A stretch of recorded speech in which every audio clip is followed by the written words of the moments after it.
네. 예, 기도하도록 하겠습니다. 아버지 하나님 감사합니다. 참으로 저희들에게 늘 은혜를 베풀어 주심으로 저희가 어찌할 수 없는 그런 무능함과 또 무지함과 또 죄인임을 알게 하시고 또 주님 앞에 고백하고 주님 앞에 나아갈 때 우리의 무지함과 무능함을 탓하지 않으시고 주의 권능으로 더듬혀 주심을 감사합니다. 그리고 또한 우리가 죄인됨을 고백할 때 주께서 의의 옷을 입혀 주심으로 주님 앞에 아바 아버지를 외치며 나아갈 수 있는 그런 담대함 허락하심 감사드립니다. 또 하루하루 살아갈 때 우리 무엇을 보지 못하고 알지 못하나 주께서 아시고 또 우리 길이 되어 주시고 또 선한 목자로서 우리의 발걸음들을 인도하여 주신 줄 믿고 나아갈 수 있는 그런 행복한 삶을 허락하신 아버지께 감사드립니다. 우리의 사도행전을 통해서 주 성령 충만함을 받아서 거침없이 주님의 정인이 될 수 있도록 저희를 붙들어 주시옵소서. 예수님 이름으로 기도드리옵나이다. 아멘.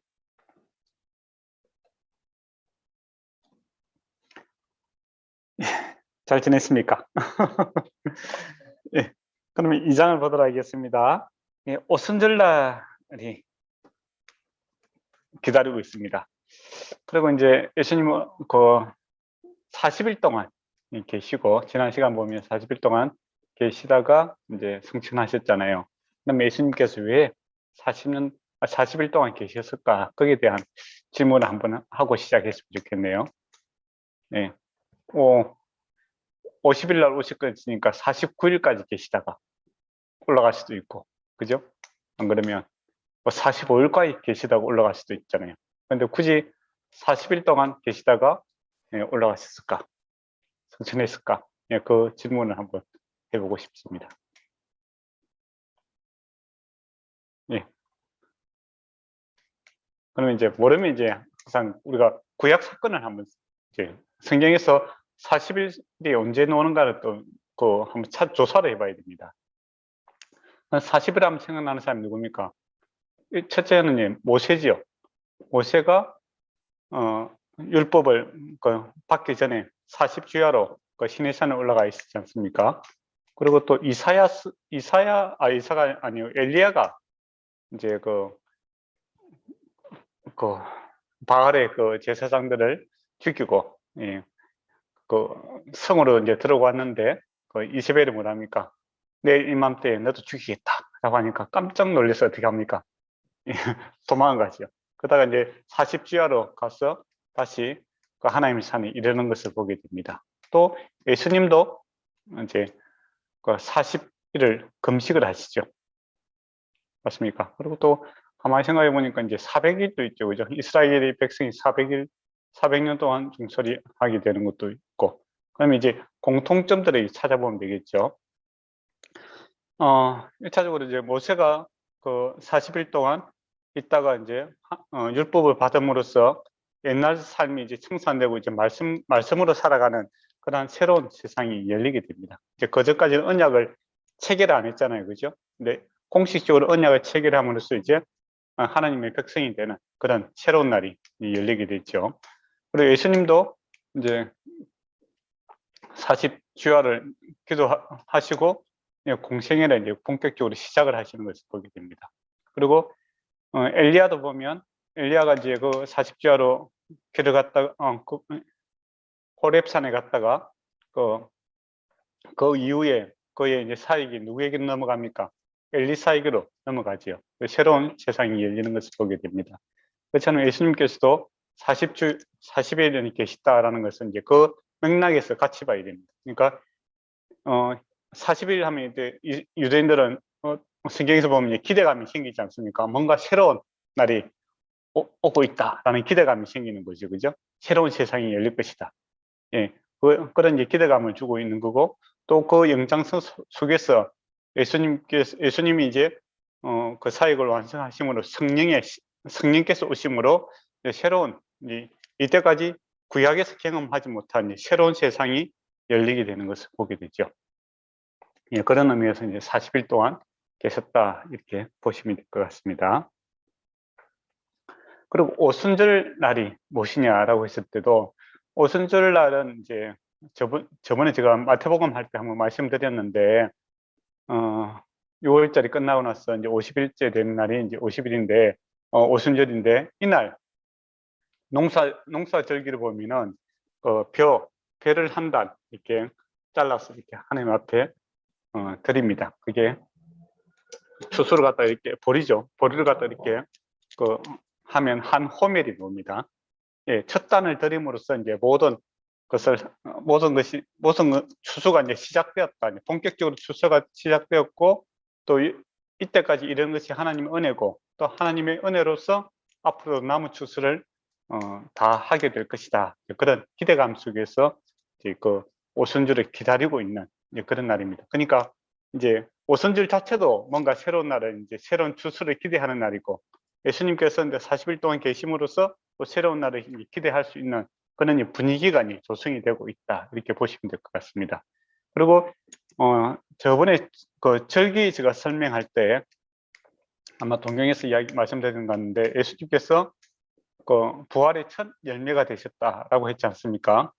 그죠? 그때 초식절 날 예수님께서 부활하십니다. 네. 부활의 첫 열매가 되셨고, 그 다음에 이제 오순절 날 시간이 지나서 이제 오순절 날 이제 성령이 오심으로 이제 본격적으로 추수가 시작되는 이제 그런 날이다. 이렇게 보시면 됩니다. 그러니까 구약의 절기와 예수 그리스도께서 하신 이 구속에 관련된 일들이 다 연결이 돼 있다. 이렇게 보시면 될 것 같아요.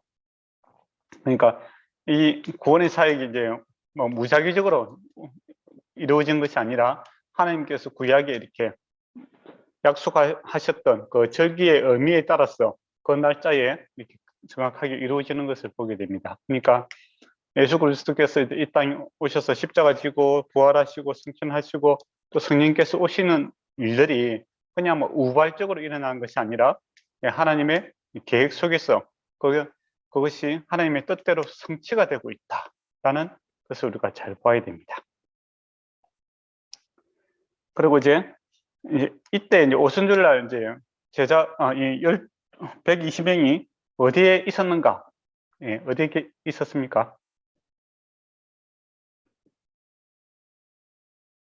예. 마가의 다락방인가요? 예, 그럴 수도 있고 아닐 수도 있습니다.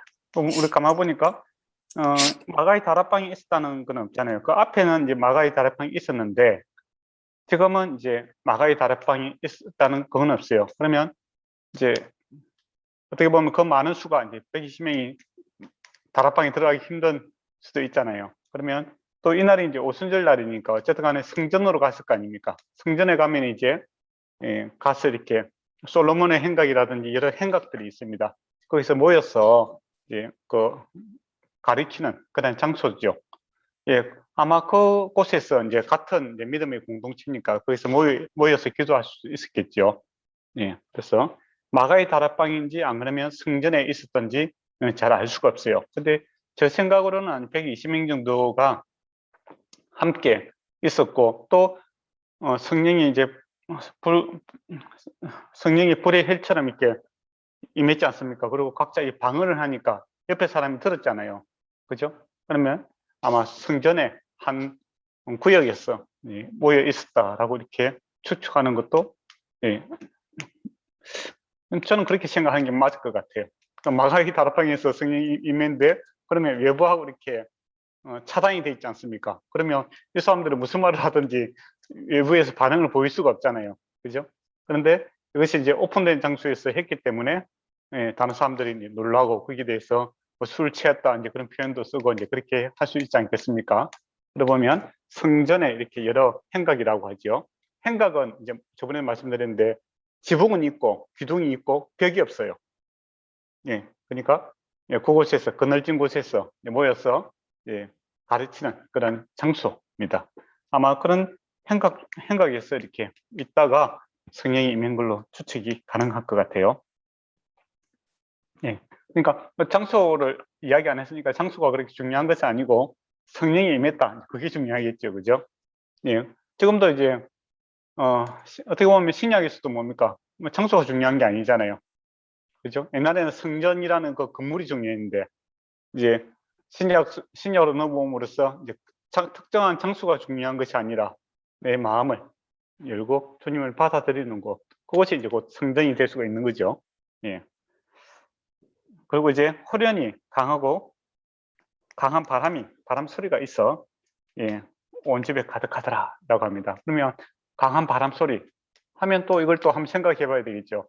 뭔가 성령에 대해서 이렇게 설명을 하는데, 예, 강한 바람 소리와 같았다 이런 겁니다. 그러면 이 우연이 아니겠죠, 그죠? 그러면 다시 성경 필름을 쫙 뒤로 돌려봐야 됩니다.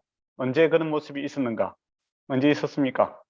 창세기 보면 그 성령이 이제 그 바람으로 이렇게 묘사되고 있죠, 그죠? 운행하시더라, 뭐 그런 게 있잖아. 그죠? 그것처럼 지금 새로운 창조가 일어나고 있는 그런 거죠.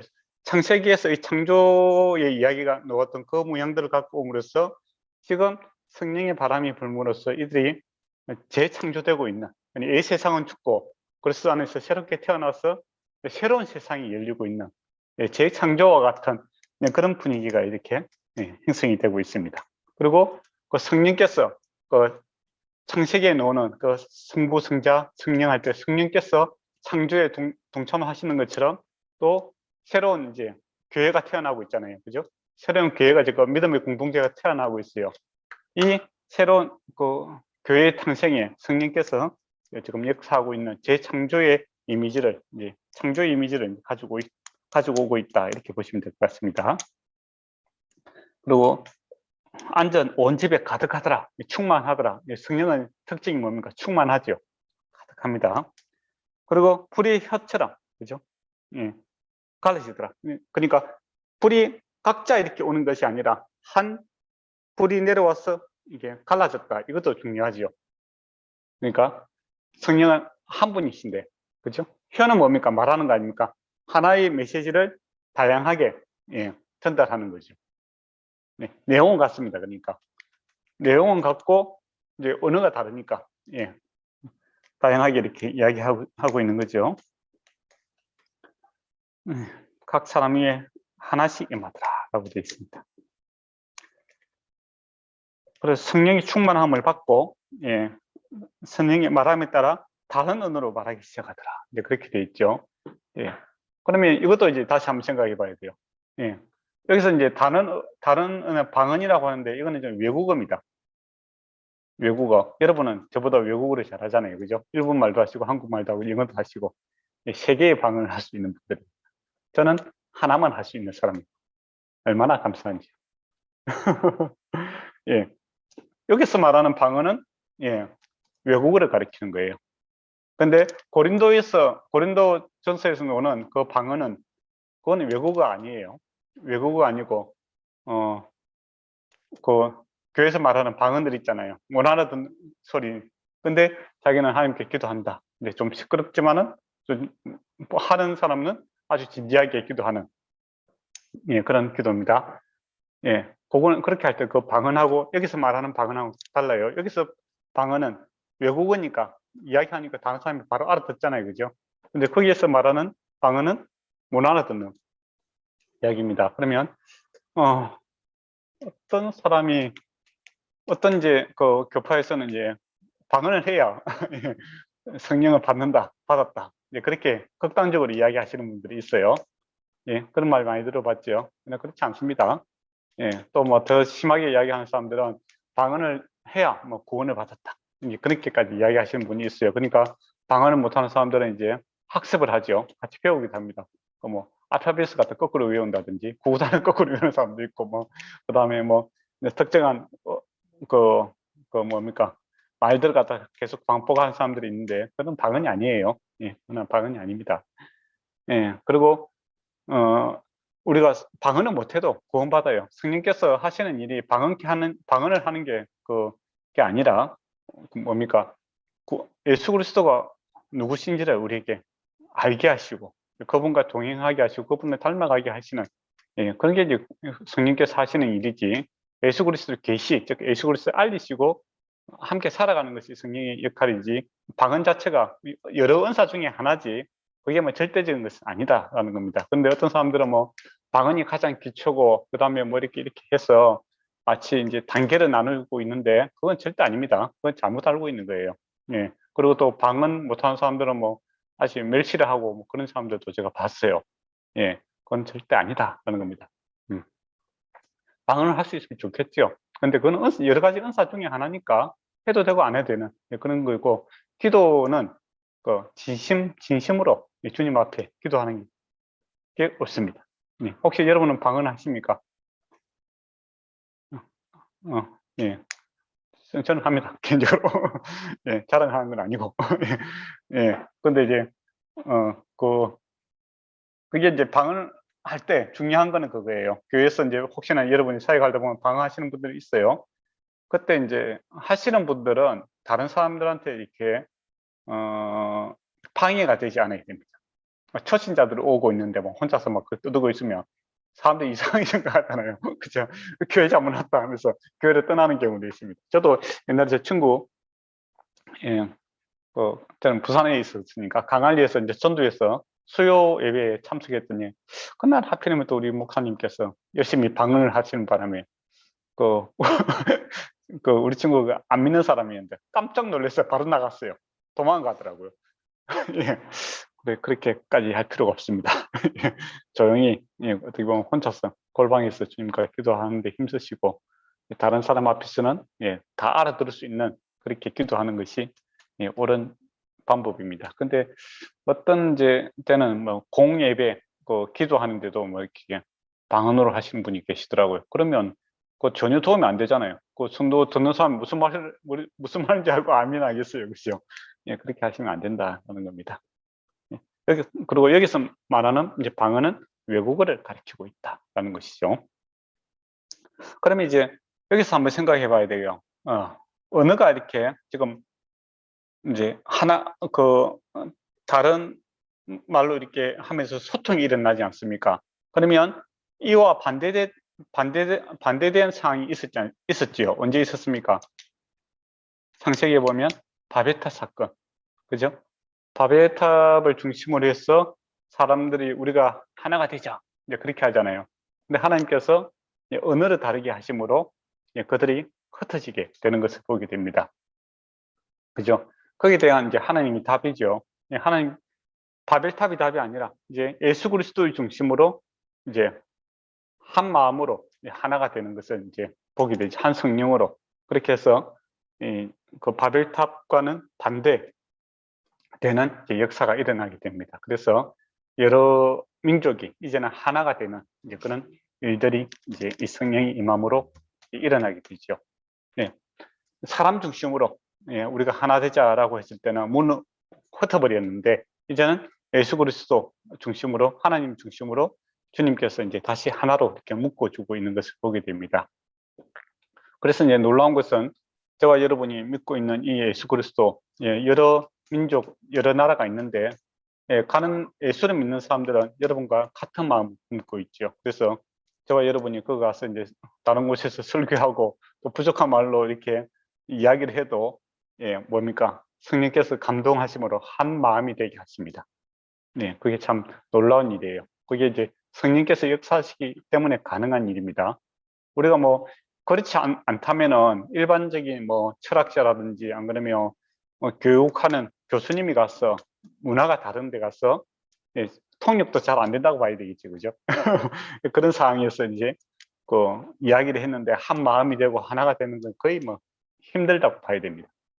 그렇지 않습니까? 그런데 부족한 자들이 전하는 이 메시지 안에 성령께서 함께 하심으로써 우리가 서로 경험할 수 있고 공감할 수 있는 한 마음이 될 수 있는 그런 것이 이제 성령의 임함으로 이렇게 가능해진다라는 겁니다. 그래서 성령께서 임함으로써 이제 언어가 다르지만은 하나의 메시지로, 즉 주님 중심으로 하나가 되는 그런 일들이 시작이 되고 있다. 이제 그렇게 보시면 될 것 같습니다.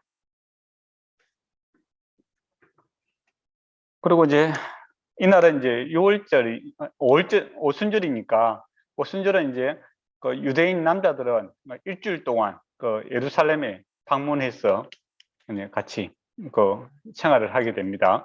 그러니까 유대 지방에 있는 사람도 왔겠고 디아스포라라고 하지요, 그죠? 이제 그 당시 이제 다른 나라에 흩어져 있는 유대인들도 예, 그날 이제 예루살렘에 오게 됩니다. 그렇기 때문에 이제 다양한 문화적 배경을 가진 사람들이 지금 예루살렘에 함께 와 있다 이렇게 보시면 될 것 같아요. 네, 그래서 이 복음을 갖다가 예, 빠르게 전파하기 위해서 뭐 지금부터 언어를 가르쳐 주겠다 그래갖고는 안 되잖아요, 그죠? 그래서 특별하게 성령께서 임해서 언어가 120명이 모였는데 보니까 그 9절에서 이제 10절에 보면 그 나라들을 세보니까 15곳이 나오죠, 그죠? 예. 15곳이 나옵니다. 그것은 이제 그 당시 이제 지중해 중심으로 해서 흩어져 있는 그 모든 나라를 다 가리키는 거예요. 그러니까 디아스포라 뿐만 아니라 또 외국인 중에서 외국인인데 하나님을 경외하는 사람들도 있습니다. 예, 그런 사람들이 이제 예루살렘에 왔었어요. 그래서 한 나라도 이렇게 소외되지 않게끔 뭡니까? 성령이 임해서 이제 각자의 그 방언, 즉 외국으로 복음이 전파되고 있는 것을 보게 됩니다. 예. 그러면 지금도 이게 그 하나님께서 이렇게 외국어를 성령 받으면 외국어를 할 수 있는가? 어찌 생각하십니까?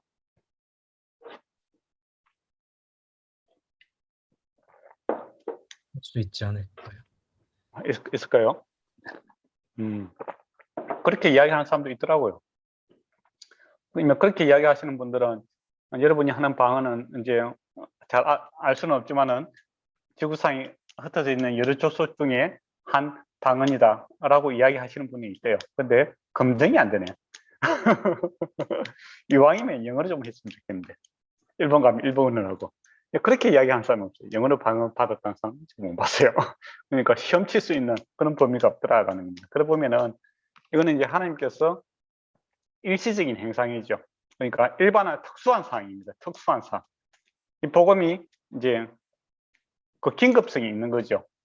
네, 바로 시작단 단계고 또 바벨탑 사건과는 다르게 지금 예수 그리스도 중심으로 지금 특별하게 역사해야 되는 그런 상황이죠. 특수한 상황에서 성령이 임해서 이렇게 나타나는 거죠. 그래서 이 특수한 상황이라 봐야 됩니다. 그건 일반화시킬 수는 없다라는 것이죠. 그리고 또 주님께서 특수한 것도 하시지만은 보편적으로는 일반적인 것을 선호하십니다.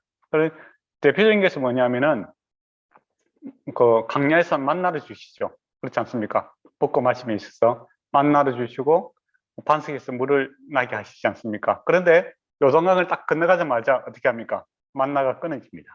그리고 땅에서 노는 수수한 것을 먹게 하시죠. 그러니까 그러면 하나님께서 뭐 강야에서만 만나 내릴 수 있고 요단강 건너가서는 못 하시는가? 그게 아니다라는 겁니다. 예, 특수한 상황에서 하나님께서는 특별한 이적과 기적을 능히 할 수 있는 분입니다. 그렇지만은 하나님께서 원래 만드신 그 창조 기본 질서를 하나님께서 무시하지 않으십니다. 그러면 이제 지금은 이제 저와 여러분이 이제 외국에 가서 이제 선교를 하려면 외국어를 배워야 되겠죠, 그죠? 예, 학습을 해야 되는 겁니다. 기도한다고 해서 40일 기도한다고 해서 내 입에서 영어가 터지지는 않습니다. 40일 동안 그 EBS를 보면서 공부를 하셔야 되죠. 맞지 않습니까? 네. 그거는 기본 질서를 지켜야 됩니다. 그리고 혹시 그 방언으로 뭐 뉴스 같은 데 보니까 뭐 기절하고 깨어났더니 갑자기 외국어를 하더라. 뭐 그런 사람이 있긴 있더라고요. 근데, 그러나, 잠못 기절하다가 일어나면 죽을 수도 있습니다. 그러니까 굳이 정상적인 반복을 항상 하셔야 되지. 너무 특별한 걸 좋아하시면 안 된다는 겁니다. 이 특별한 상황, 특수한 상황이다. 이것도 여러분 좀 인지를 하고 계셔야 되는 겁니다.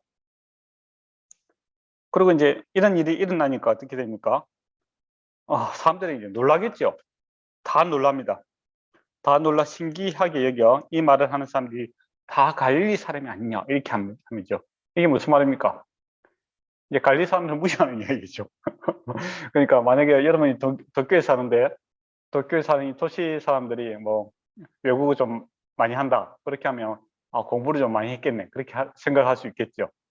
그렇지 않습니까? 학교 동경대학이 좋죠. 예, 도쿄대학이 좋잖아요. 예, 그게 출신이다. 그렇게 하면 영어도 잘하고 일본어도 잘하고 한국말도 잘한다. 5개국어 한다. 그러면 좀 똑똑한 사람이다. 그렇게 당연할 수 있다. 그렇게 생각할 수 있잖아요. 그런데 이게 모인 사람들이 갈릴리 출신, 즉 예루살렘에서 봤을 때 갈릴리 사람들은 이제 무식한 사람들이고 못 배운 사람들이고 가난한 사람들이고 억압받은 사람들이고 이방화돼 있는 사람들이고 뭐 그런 이제 그런 뉘앙스죠. 전혀 좀 그들이 무슨 선한 것이 있겠느냐 그런 뉘앙스인데, 그런데 놀랍게도 조금 방언을 뭡니까 각자 다른 외국어를 조금 능통하게 해서 복음을 증거하게 되고, 또 그들의 얼굴이 얼마나 빛났겠습니까? 성령이 충만하니까.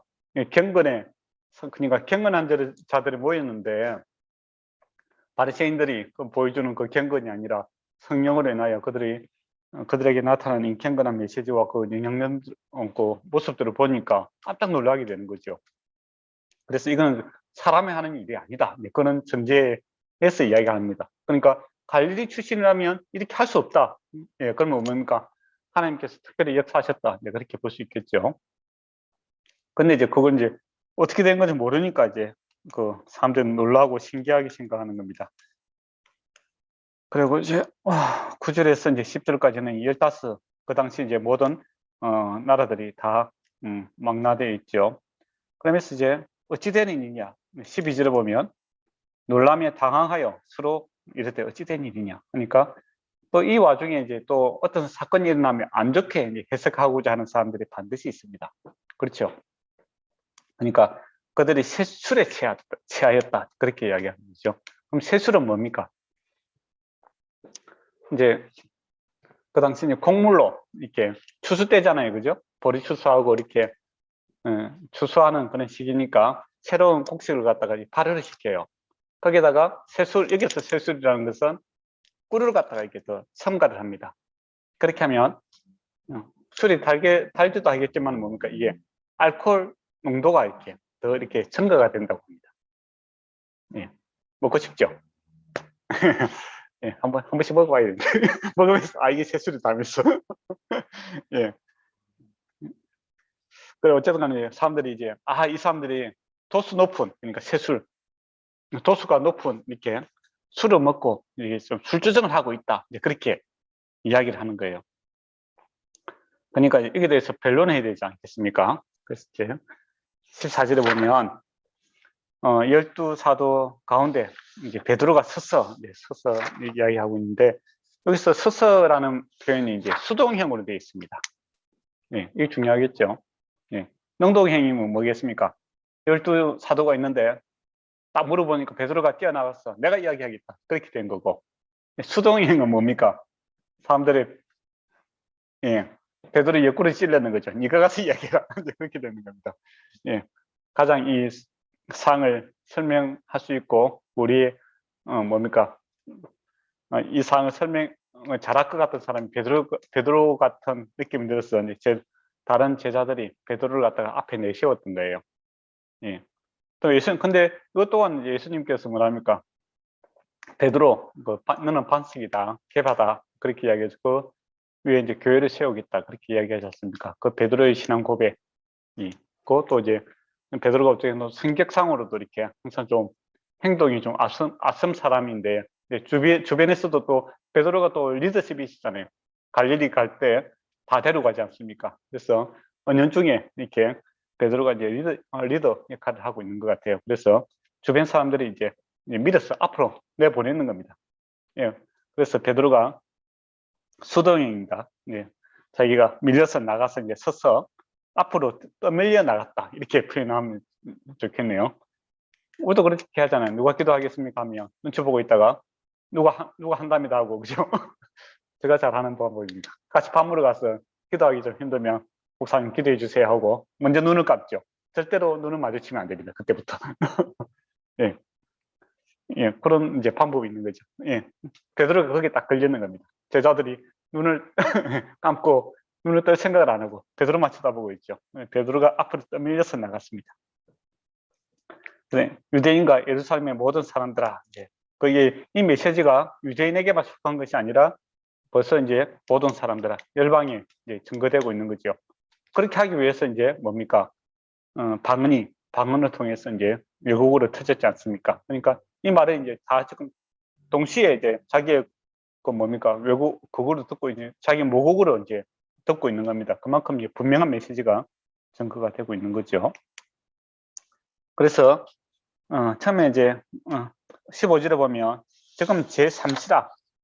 삼신이 이들이 취한 것이 아니다. 그러니까 이 지금 상황을 갖다가 설명을 하고 있는 거예요.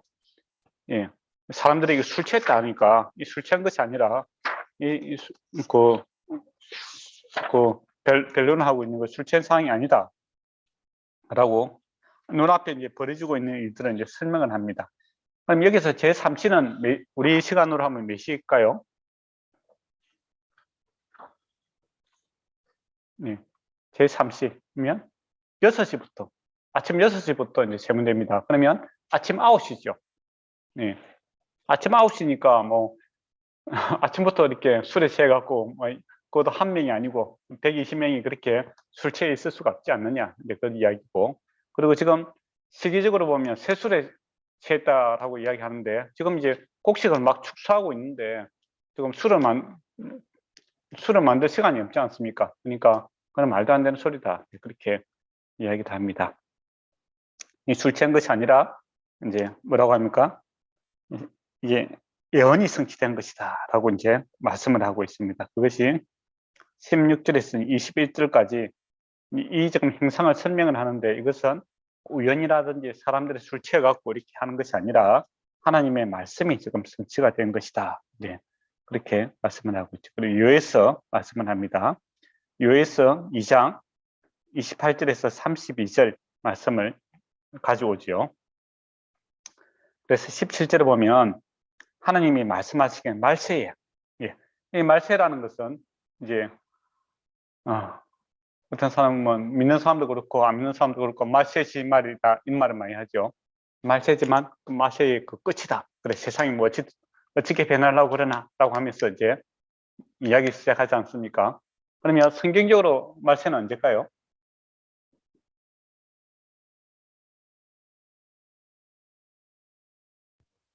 예수님 다시 오실 때인가요?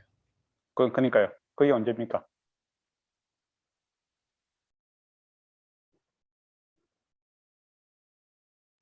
한번 오셨다가 다 데리고 가셨다가 다시 오실 때인가요?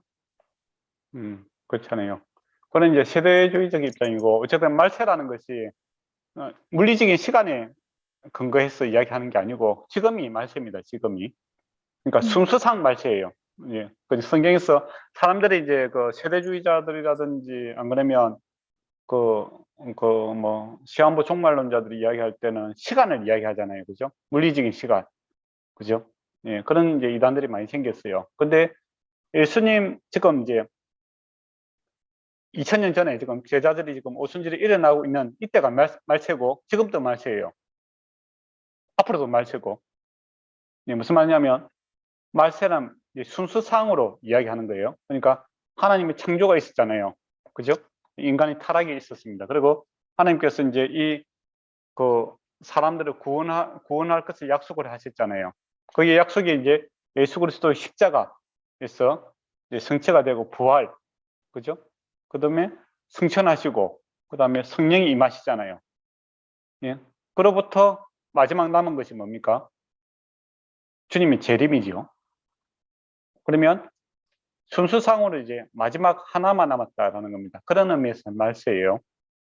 예. 그리고 아니 말세에 어떤 이제 현상이 나타날 것인가라고 했을 때, 내가 내 영을 모든 육체에 부어주리니, 이 성령은 이제 이 내가라는 것은 이제 하나님이시죠. 하나님께서 내 영을, 성령을 갖다가 모든 육체에게 이제 부어주겠다 이야기를 합니다. 근데 이제 구약에서 십자가 지기 전에는 말세가 아니잖아요, 그죠? 예. 그 전에는 이제 그런 일이 없었다라는 겁니다. 모든 육체에게 성령을 부어주시는 일이 없었다라는 겁니다. 그러나 예수 그리스도께서 이제 구원을 성취하심으로, 주님 오심으로 이제 말세에 어떤 현상이 나타날 것인가라고 했을 때, 모든 육체에, 저와 여러분이 예수님을 주로 그리스도 고백하는 사람들이 성령이 임하십니다. 예, 부어 주신다는 것이요. 그래서 어떤 일을 하니까 너희 자녀들이 예언할 것이요. 예, 예언이란 것은 그 미래를 이야기하는 게 아닙니다. 예, 하나님의 말씀을 대신 이야기하는 거. 예, 우리 안에 말씀이 충만해질 것이다 라는 겁니다. 예자 중에서 대신할 예자가 있습니다. 예, 일기예보할 때는 미래예자를 쓰잖아요, 그죠? 여기서 성경에서 예언이라는 것은 대신할 예자입니다. 하나님의 말씀을 대신. 그래서 저와 여러분이 하나님의 말씀을 이제 모든 예수 믿는 사람들이 다 그 마음에 품게 되는 거지요. 그래서 젊은이들은 한상을 보고 늙은이들은 꿈을 꾸리라 이야기를 합니다. 소망이 있는 사람들이죠. 한상을 보고 꿈을 꾸는 사람, 믿음, 소망, 사랑이 우리에게 자리 잡지 않습니까? 예. 그래서 날마다 이제 새로워지는 그런 일들이 생기게 됩니다. 예. 그래서 예수 믿고 젊어지는 비결은 성령이 충만해지면 젊어집니다. 네, 그래요. 늙어도 아이고 이제는 뭐 언제 가나 이게 아니라 바울처럼 어떻게 하면 땅끝을 바라보며 열정적으로 살아갈 수 있는 에너자이저와 같은 그런 삶을 사는 것은 정말 젊은 사람 아닙니까? 꿈을 품고 살아가는 사람. 그래, 그게 성령이 충만해서 그런 겁니다. 그래서 저도 선교지에서 한 70 넘으신 그 분이 여자 그 선교사님이 와 꿈이 대단하더라고요. 제가 보기에는 좀 얼마나 참 건강히 오래 살았으면 좋겠다 싶은 생각이 드는데 뭐 눈하고 이렇게 이야기하시는 거 보면 뭐 거기서 뭐 학교도 짓고 뭐 여러 가지 그 일들을 계속 하고자 하는 그런 프로젝트를 갖다가 항상 이야기를 해주십니다. 그런 분들이 참 젊으신 것 같아요. 나이는 연세는 많지만은 그 생각과 그 마음이 젊으신 분이고 또 중국에서 우리 그 공부하러 오신 분이 70 넘으신 분인데 학교 이제 그 교장 선생님 마치시고 그러니까 연금이 나오니까 그것을 받고 이제 그쪽에 소수민족 이 있는 곳에 이제 선교하러 가기 위해서 공부하러 오시더라고요. 그러고 보면 그런 사람들이 젊은 사람이다. 그런 생각이 들어요. 그 성령이 임하면 나이에 관계없이 새로운 꿈과 이 비전을 품고 살아가는 겁니다. 그런 모습들이 우리 일어나게 된다는 것이죠. 19절에 보면 또 내가 위로 하늘에서 기사를 땅 안에서 징조로 베풀어 그 피와 불과 연기로다. 불과 피와 연기는 심판 아닙니까? 그죠? 심판의 이미지를 가져오는 겁니다. 그 심판이 언제 일어났습니까? 십자가에 일어났죠. 그죠? 십자가가 바로 세상에 예수 그리스도께서 죽음을 이기신 예수 그리스도 죽은 것이 아니라 죽음이 세상을 죽이고 일어나신 심판이 일어난 곳이기도 합니다. 그리고 크고 영화스러운 날이 이르기 전에 해가 변하고 어두워지고 달이 변하고 피가 되리라. 달과 해에 있는 세상의 권세자들을 이제 표현하는 그런 문학적 표현입니다. 세상 권세자들이 심판을 받을 것을 이야기하고 그 가운데서 누가 이제 구원을 받겠느냐고 했을 때 누구든지 주의 이름을 부르는 자는 구원을 받으리라. 그렇게 이야기합니다. 그러니까 누구든지 민족에 관계없이 주의 이름을 부르는 자, 예수 그리스도를 주로 그리스도를 찾고 부르는 자는 구원을 받게 될 것이다. 그러니까 앞에 권세 있는 자들이 이제 구원받는 것이 아니라 누구든지 예수를 부르는 자, 예수 이름을 부르는 자가 구원을 받을 것이다. 라는 이 말씀을 이제 요엘 선지자가 이렇게 예언을 했던 것이 지금 이렇게 성취되고 있는 것이다. 그렇게 이야기합니다. 그리고 이제 22절 보시면 22절부터 해서 이제 35절까지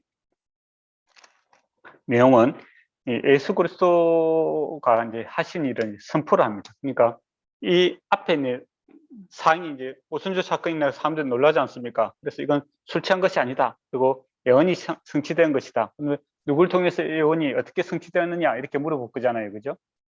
그때 이제 예수님을 통해서 이 성취가 일어났다라는 겁니다. 그래서 22절은 이제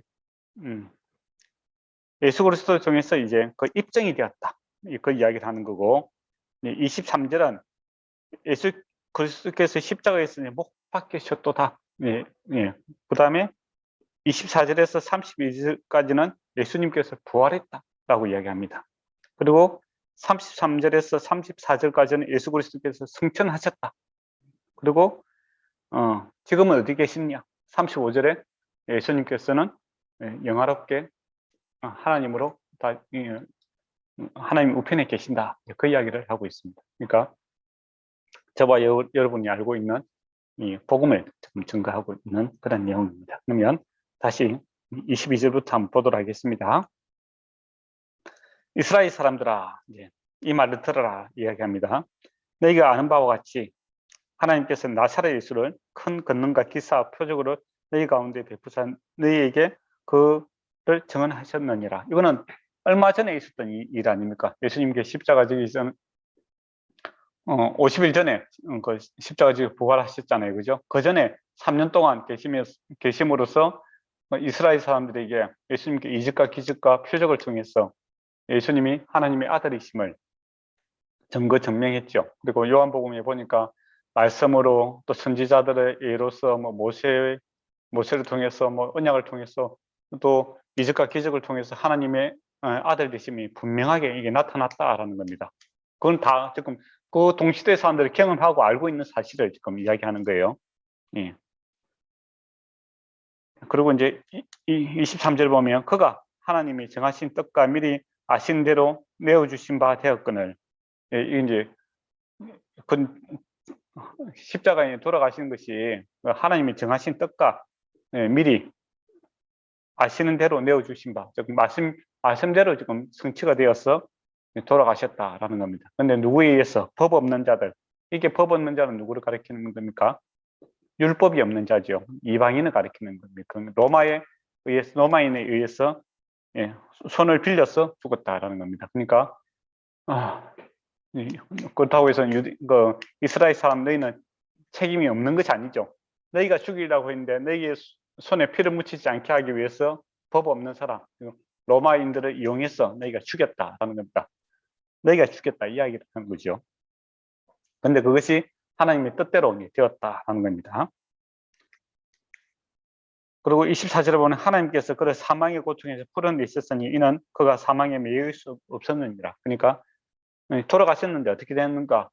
여러분 아시는 것처럼 예수님께서 부활하셨다라는 것이죠. 예.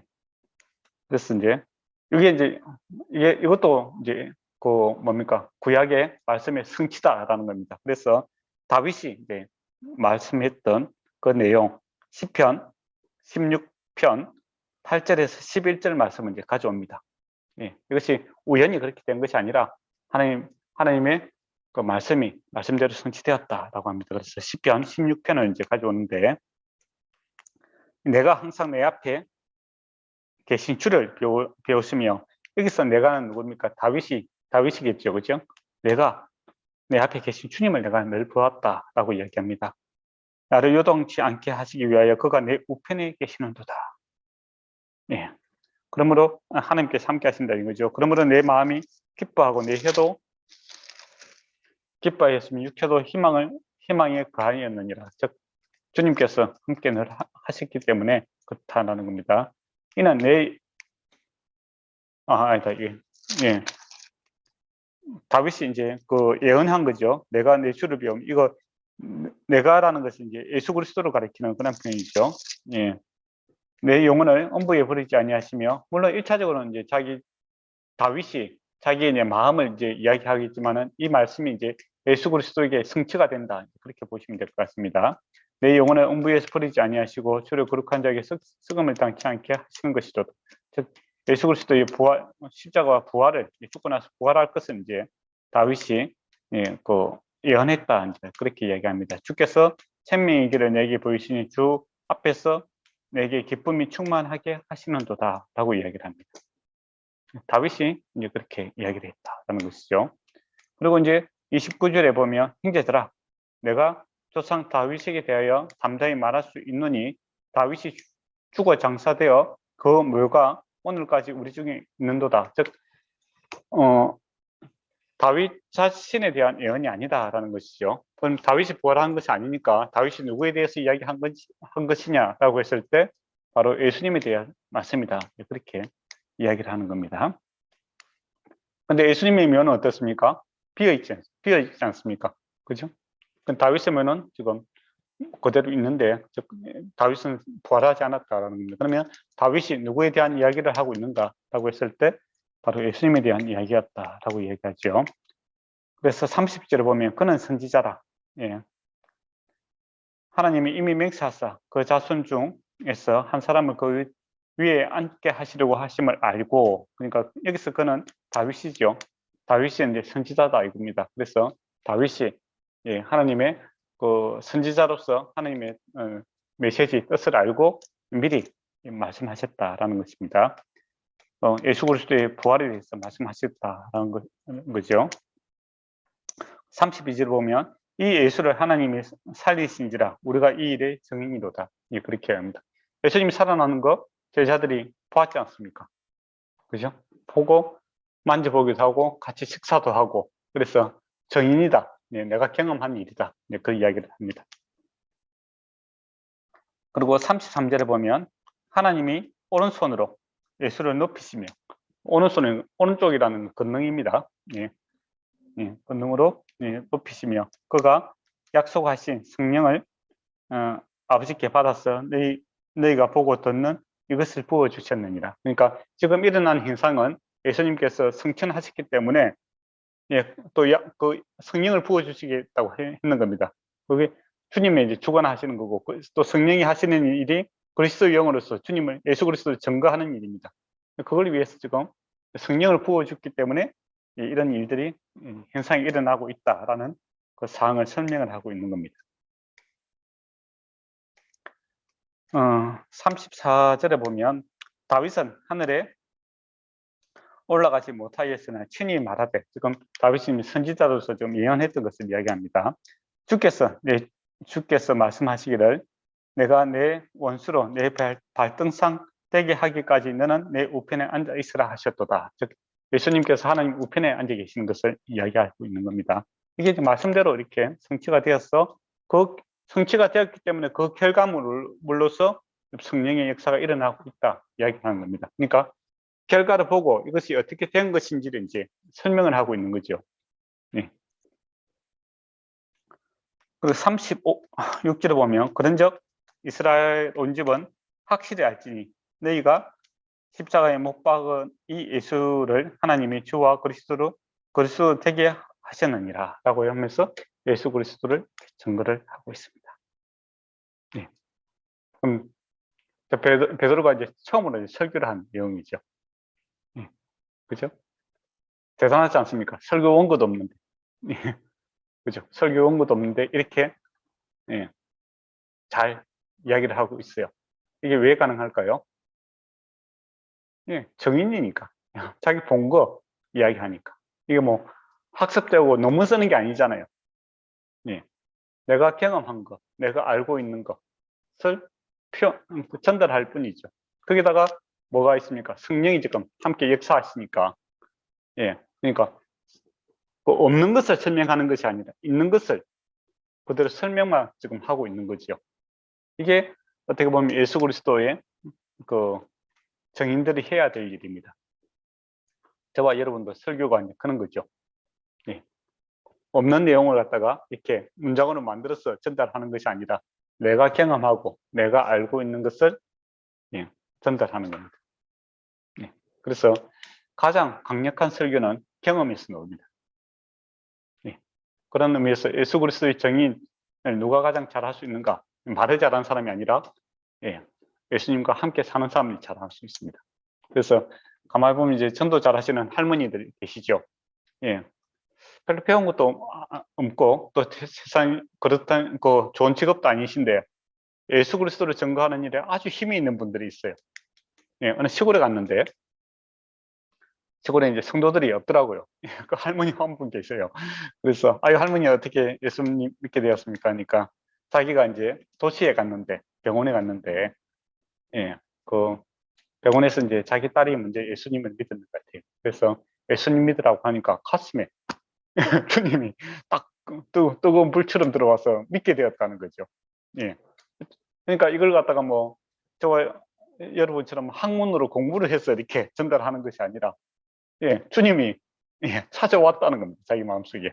뭐 부인할 수 없는 사실이죠. 그래서 그 마을에 아무도 안 믿는데 그 할머니 혼자서 열심히 교회를 다니시더라고요. 그리고 주님이 나를 찾아왔고 나를 구원해줘서 너무 감사하다고 그렇게 고백하는 것을 봤어요. 그게 이제 성령이 하시니까 그렇게 가능한 일이죠. 그 뭐 만약에 성령이 하시지 않는다면 마을에 아무도 안 다니는데 혼자서 교회 다니면 다니겠습니까? 아무 재미도 없는데, 그죠?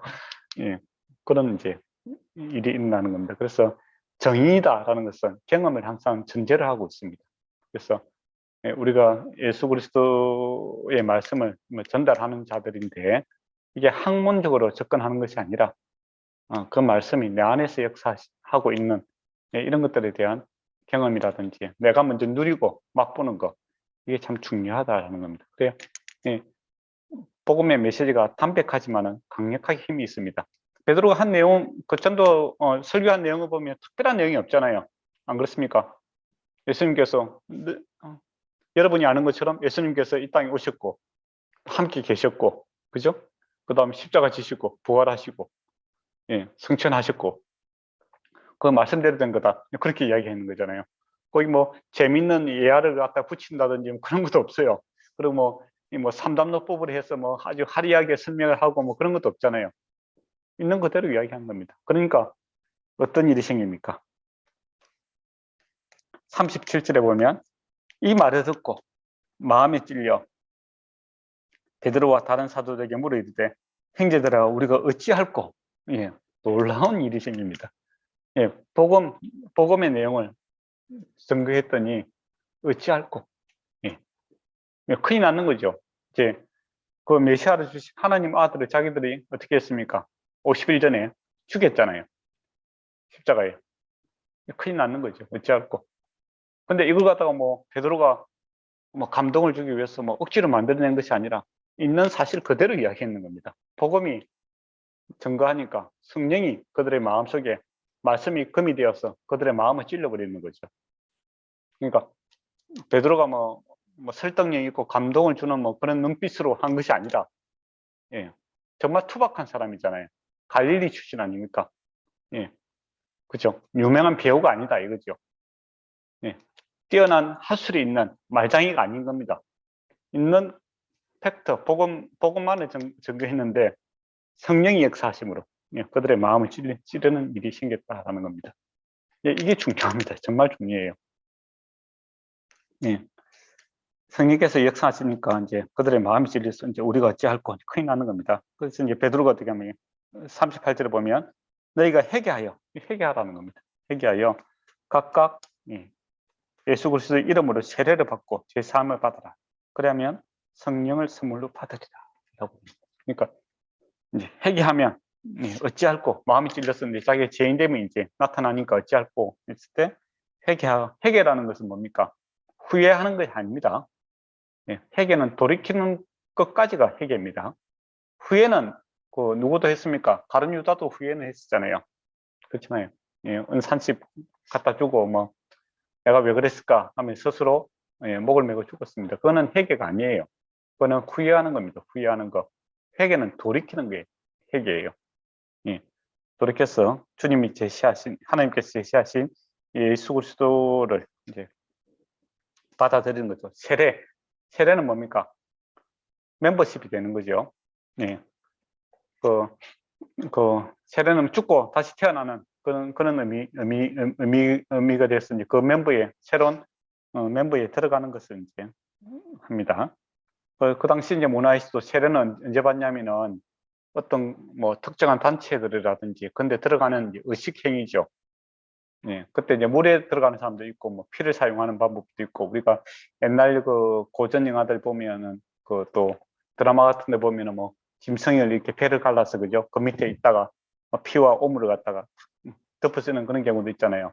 그런 예식도 있었고, 그다음 물에다 담그는 경우도 있었고, 피에다가 담그는 경우도 있고, 어쨌든 간에 그런 이제 의식을 거치게 되면은 이제 그 멤버가 됨으로써 그 멤버들이 누릴 수 있는 특권이라든지 기득권이라든지 또 책임과 의무를 다하는 그런 구성원에 들어갈 수 있는 그런 상황이 되는 겁니다. 여기서 이제 우리도 세례를 받는 건 뭡니까? 옛날 나는 이제 죽어버리고 새롭게 태어나서 이제 예수 그리스도 안에서 새로운 이제 주님의 한 지체가 된다라는 의미가 거기에 들어가 있는 거죠. 그죠? 이제 새로운 멤버십이 되는 이제 그런 겁니다. 그래서 옛날에 내가 뭐 죄인이든 뭐든 간에 상관없이 내가 했던 모든 것들은 다 죽었다는 겁니다. 죽고 이제 예수 그리스도로 다시 태어난다는 것이죠. 근데 이제 그때 이제 성령이 이제 선물로 받게 되는 것을 보게 됩니다. 그러니까 저와 여러분이 예수님을 주로 그리스도로 고백하는 것도 성령의 은혜로 이렇게 가능한 일입니다. 선물로 받는다라고 하죠. 선물은 뭡니까? 네. 무상으로 받은 건가요? 보상요? 보상으로 받으면 무상? 맞아요. 무상으로요. 응. 예. 그러니까 그 유상으로 받는 거는 월급이죠. 예. 그죠? 상이고. 근데 선물이다라는 겁니다. 그러니까 내가 받을 자격이 없는 자인데 하나님께서 귀한 것을 주는 게 선물이죠. 했다 받아라 하면서 돌멩이 던지면 어떻게 됩니까? 이건 버리죠. 그죠? 예, 성령은 귀한 겁니다. 그러니까 조금 더 이제 길게 설명하면 받을 자격이 없는 자에게 귀한 것을 주는 것을 선물이다. 그렇게 보시면 될 것 같습니다. 성령께서 우리가 하나님이 성령이 가장 귀한 거잖아요, 그죠? 예. 복음서를 보면 가장 귀한 것을 구하라 하면 성령을 구하라고 하는데 가장 좋은 것입니다. 그런데 내가 가만히 보니까 그 성령을 받을 자격이 없어. 근데 예수님 때문에, 예수님 덕분에 내가 선물로 받게 되는 은혜다라는 것이죠. 은혜를 받는 것이 바로 성령 충만입니다. 그리고 이 약속은 39년 너희와 너희 자녀와 모든 먼데 사람 곧 우리 하나님이 얼마든지 부르시는 자들에게 하신 것이라 라고 합니다. 그러니까 이거 뭐 소수 정예만 주는 것이 아니라 모든 사람에게 다 주겠다. 그겁니다. 주의 이름을 부르는 자들에게 다 주겠다. 얼마나 감사합니까? 차고 넘치는 거죠. 네. 그 한정판이다 이렇게 하면 진짜 거기서 싸움 나겠죠. 그래서 모인 사람들 중에서 내가 3,000명만 주겠다라고 하면 이단들이 그런 거 많이 쓰잖아요. 12만 2천에서 뭐 들어가야 된다 하니까 서로 뭐 목숨 걸잖아요. 그렇게 아니라 성령께서는 뭡니까? 모든 자, 누구든지 자녀까지 준다는 겁니다. 차고 넘치도록 주시겠다라는 것이죠. 조건이 있습니다. 예수님을 주로 그리스도로 부르는 자에게 주는 거죠. 딱 조건은 하나밖에 없습니다. 그러니까 공평한 거죠. 그리고 40절에 보면 이런 말로 확정하며 건하여 이르되 자기들이 지금 한 내용들을 확증한다는 건 뭡니까? 구약 말씀을 지금 가지고 와서 계속 이야기하는 겁니다. 그러니까 자기 주장을 이야기하는 것이 아니라 이게 말씀대로 성취가 되었다. 우리도 설교도 그렇잖아요. 내 이론을 갖다가 이야기하는 것이 아니라 성경에 있는 내용들을 이야기해야 되지 않습니까? 그와 같은 일들을 계속하고 있는 겁니다. 그리고 패역한 세대에게 구원을 받으리라. 그러니까 말씀을 증거하니까 다 죄인밖에 없죠. 그렇지만은 뭡니까? 이 하나님의 사랑이, 예수 그리스도 십자가의 사랑이 인간의 죄보다 크다라는 것이 구약 전체의 내용이죠. 그것이 성취가 예수 그리스도입니다. 이 말을 받은 사람이 세례를 받으면 이날에 신도수가 3,000명이나 닿았더라. 놀라운 일이죠. 전혀 예상치 못한 일들이 발생을 합니다. 바로 50일 전에 이곳에서 어떤 일이 생겼습니까? 예수를 십자가에 못 박으소서. 그죠? 그렇게 외쳤던 그들이 마음의 찔림을 받고, 예수님을 주로 그리스도로 받아들이겠다고 3,000명이나 이렇게 모여들고 있는 것을 보게 됩니다. 놀라운 일이죠. 사실은 제자들도 전혀 기대하지 못한 상황입니다. 그렇지 않습니까? 제자들도 사실은 예루살렘에 가는 게 얼마나 두려웠겠어요. 그래서 마가의 다락방에서 숨어 있는 처지였는데 성령이 임하니까 제자들이 그 두려움에서 자유롭게 되었고 또 성령이 임하니 그 원수와 그 적들이 돌아와서 주님 앞에 회개하고 돌이키는 그런 놀라운 역사가 일어나는 겁니다. 그 교회의 역사도 보통 그렇습니다. 보통 이제 교회사를 보면은 교회가 이렇게 크게 부흥을 할 때가 있어요. 흐름을 보면 그때 성들을 보면은 목회자들이 거의 준비하지 않는 예측을 못했습니다. 그런데 갑자기 막 믿는 사람들이 엄청나게 생기는 거예요. 이적과 기적도 이제 일어나게 되고, 한국 사회도 그렇죠. 한국 사회가 뭐 처음부터 교회가 그렇게 크게 생길 거라고 생각했으면 처음부터 교회를 크게 지었겠죠. 안 그렇겠습니까? 예, 근데 그렇지 못했어요. 뭐 한국에 뭐 큰 교회들이 있지 않습니까? 근데 처음에는 다 전혀 그런 계획이 없었는데, 예, 갑자기 성도수가 불일 때 일어나는 겁니다. 그리고 또 그렇게 할 때는 또 이적과 기적도 일어나요. 예. 초창기 또 복음이 들어갈 때 보면 이제 그런 일들이 생깁니다. 예. 너무 놀랄 필요는 없어요. 예. 그리고 그때 이제 현상들을 보면은 정말 안전뱅이가 일어나는 경우도 있고, 정말 그 눈에서 옆에서 보는 일들이 생기니까, 그러니까 실제로 이제 그런 일들이 뭐 부인할 수 없는 사실로서 이제 일어나게 됩니다. 그때 이제 관리를 잘해야 돼요. 예. 그때 관리를 잘해서 이제 관리라는 것은 자기 마음을 관리를 잘해야 되는 겁니다. 예. 그래서 이제 그 주님을 베드로처럼 이것을 예수 그리스도를 증거하고 또 성령 안에서 겸손하게 사역을 하시는 분도 계시는 반면에 이것을 자기가 한 걸로 그렇게 생각을 하여 이단이 되는 경우도 있습니다. 예, 한국의 유명한 뭐 이단들, 뭐 문세명이라든지 뭐 그런 사람들, 초창기에 이제 그런 이적과 기적들이 일어나는 거죠. 그러니까 그 강력한 그 사람들이 모였겠죠, 그죠? 예.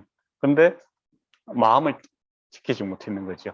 그래서 이게 주님께서 하신 일들을 자기가 한 것으로 둔갑을 해서 자기가 예수다라고 이렇게 엄청난 이단이 되어 멸망의 길로 가는 자들이 생기고, 또 그런 사람 몇 명 안 되잖아요. 그 많은 사람들은 베드로처럼 이 말씀에 근거해서 주님을 증거함으로써 바른 사람이 되기도 합니다.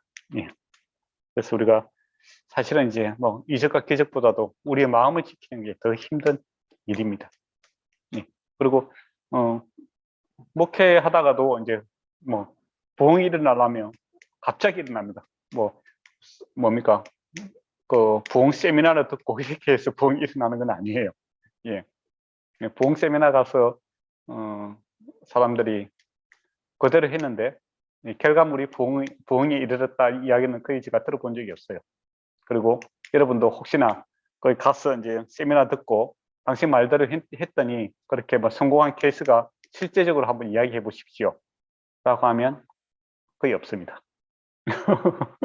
그러니까 부흥은 주께서 주시는 거예요. 예. 하나님께서, 주도권이 하나님께 있는 겁니다. 그리고 우리는 이제 부흥케 하는 것이 목적이 아니라 뭡니까? 주님 앞에 착하고 충성되이 살아가는 것이 목적입니다. 예. 그리고 거기서 다른 일을 하는 거죠. 그럼 어떤 일을 했는가 보면 사도들이 이제 부흥됐다고 너무 기뻐하고 그런 게 아니잖아요. 가르치는 일을 하였다라고 합니다. 그리고 서로 교제하고 떡을 나누며 기도하기에 힘썼더라라는 겁니다. 그러니까 저와 여러분이 교회에서 하던 일을 계속하고 있는 겁니다. 말씀 가르치고 교제하고 떡을 나누며 서로 교제하는 일. 이게 관심을 가지고 있었죠. 오늘은 3,000명 모이고 내일은 200명 모이고 이렇게 숫자를 세고 있지 않았다라는 겁니다. 그게 중요해요.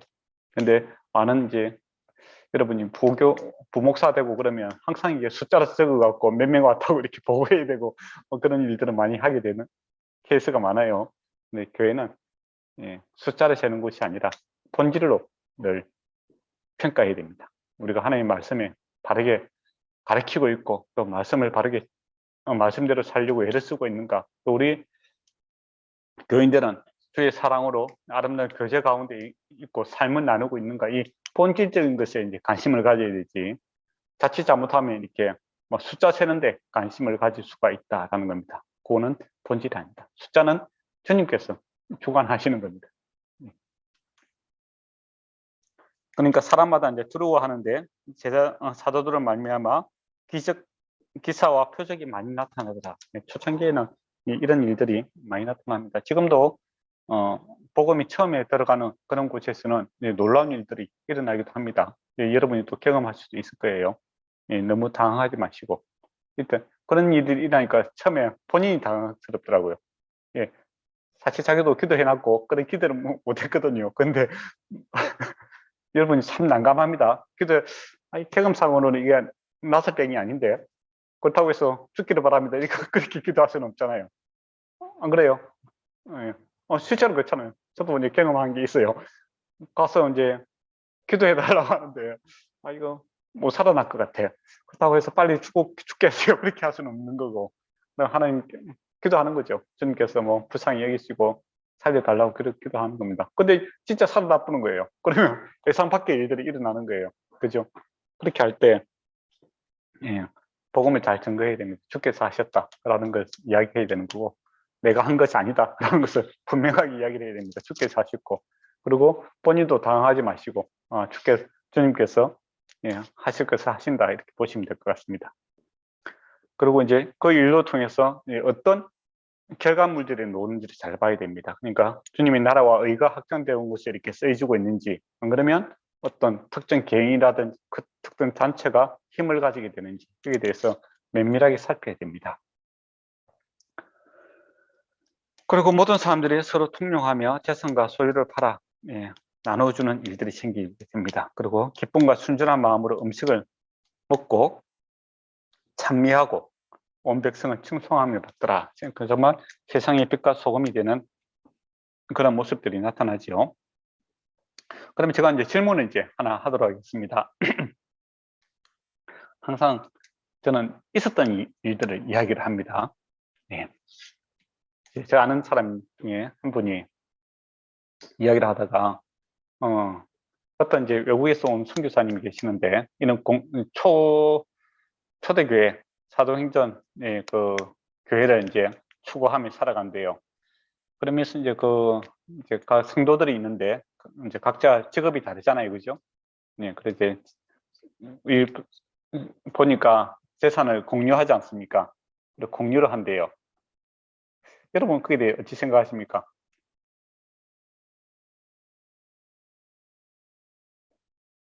그러니까 교인들 사이에서 재산을 공유한다는 건가요? 예, 그러니까 우리 지금 지금 화면에는 지금 몇 명이 나옵니까? 5명 나옵니까?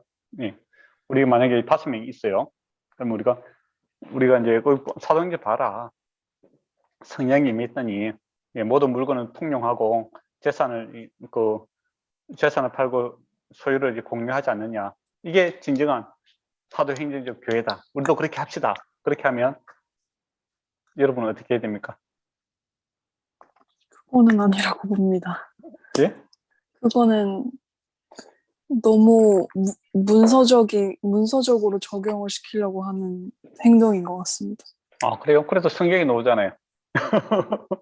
어쨌든 그 문맥상 그건 그러니까요. 설명을 잘 해줘야 되는 거죠. 예. 그래. 성경에 나오는 문자적으로 나오잖아요. 예. 어디까지나 그 주체가 그 재산을 가지고 있는 사람의 마음, 그 예. 사람이 받은 은혜를 통해서 공유하는 거는 맞는데 그걸 가지지 못한 사람을 일방적으로 그걸 나누자고 하는 거는 조금 아닌 것 같습니다. 아닌 것 같다. 예. 그 이제 베드로가 한 것처럼 항상 우리가 성경적 근거를 좀 대야 되겠죠, 그죠? 앞에 저는 문맥도 좀 설명을 하고 그렇게 좀 설득력 있게 이제 설명을 해줘야 되는 거죠. 안 그러면 설득을 잘 안 당하잖아요. 그죠? 우리 민혁이 형제는 어떻게 생각하세요? 저는 일단 설득시키지 못할 것 같지만 예.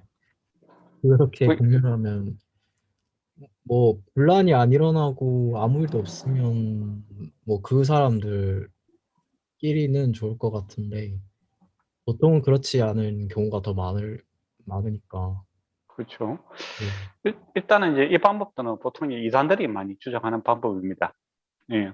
그렇게 함으로써 무슨 이익이 있냐면은 일단 재산을 갖다가 이렇게 몰수를 해보면은 사람들의 그 생활이 얽매이게 되는 거죠. 그렇잖아요.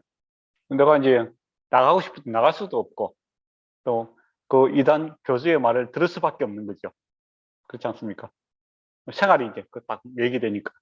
그래서 많은 이단들이 이런 걸 가지고 사도행전 교회로 돌아가자 하면서 이제 재산이라든지 뭐 이런 소유물들을 팔아서 우리가 공유하자 하면서 자기가 이제 다 관리를 하죠. 예, 아주 나쁜 사람이지. 자기 건 안 넣고 남의 거 다 가지고 와갖고 그러면서 이제 사도행전 이야기를 이렇게 하는 거예요. 예, 우리가 성경에서 나오니까 우리가 참 성경적인 교회다. 다른 교회들은 그 성경적인 교회가 아니다. 그런 식으로 매도를 합니다. 근데 이제 약간 이제 심신이 약한 사람들, 이단에 빠진 사람도 있고, 또 어떤 사람들 중에서는 이제 교회를 참 사랑하시는 분들이 계세요. 순수하시고. 이런 분들도 이제 인대에 미혹을 당하는 것을 봤어요. 근데 이걸 보면 이제 그래서 성경을 해석할 때 그 사항을 잘 봐야 됩니다. 어떤 사항인가. 그러니까 역사적인, 문화적인 그런 사항 속에서 문맥, 또 성경을 볼 때 문맥 상에서 이렇게 봐야 되는 거죠. 그죠? 예. 그러면 이 답이 딱 나옵니다. 이게 지금 특수한 사항이 있다라는 것이죠. 어떤 특수한 사항이 있습니까? 오순절날 모였잖아요. 그죠? 오순절날 모였으니까 일주일 동안 같이 생활을 해야 되는 거예요. 그러면 디아스폴라들이 많다고 했죠. 나간 애들이. 그리고 타 지방에서 있는 사람들이 함께 왔지 않습니까? 그죠? 그러니까 이게 지금 일상의 생활에서 그렇게 일어나는 것이 아니라 특별한 여행을 하고 있는 그 상황에서 일어나고 있는 일들이다라는 겁니다.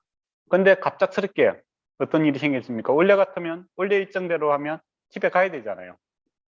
맞잖아요. 그런데 지금 성령이 임하게 되었고, 그로 인하여 이제 예수님에 대해서 알아가야 되는 그런 특수한 그 상황이 발생을 하게 되었다는 겁니다.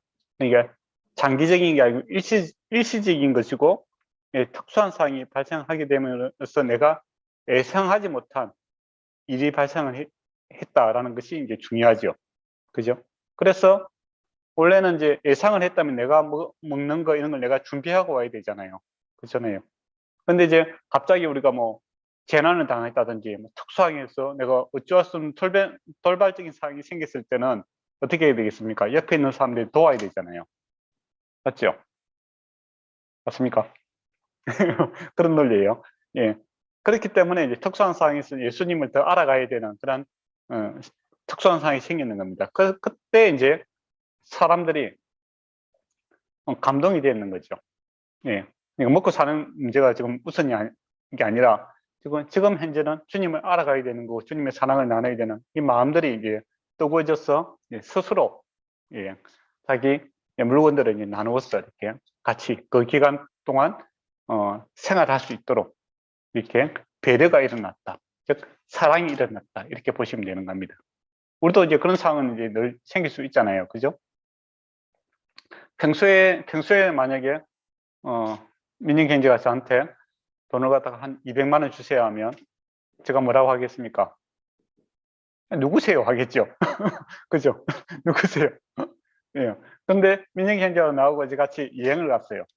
그죠? 근데 갑자기 민영경제가 이제 강도를 만나게 됐어. 그래서 이제 한국에 돌아올 수 있는 이제 비행기 티켓도 없고 또 지금 돈도 없고 그런 상황이에요.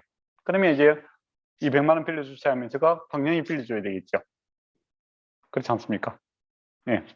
그러나 정상적인 삶을 살고 있는데 그냥 매일매일 살아가는데 그냥 200만 원 빌려주세요. 그냥 돈 주세요. 그렇게 하면은 네가 필요한 건 네가 벌어서 써야 된다. 내가 이제 그렇게 이야기하겠죠. 성인이니까. 그렇지만은 특수한 상황에서는 어떻게 되겠습니까? 예, 그거 당연히 도와줘야 되는 거죠. 그죠?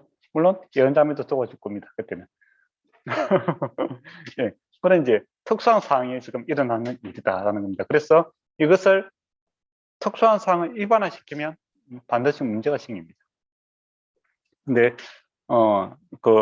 뭐 공상당 이론도 뭐 성경에서 나왔다 하면서 이 사도행전에 봐라, 예, 물질을 공유해야 된다, 막 그런 식으로 이야기하는 사람이 있어요.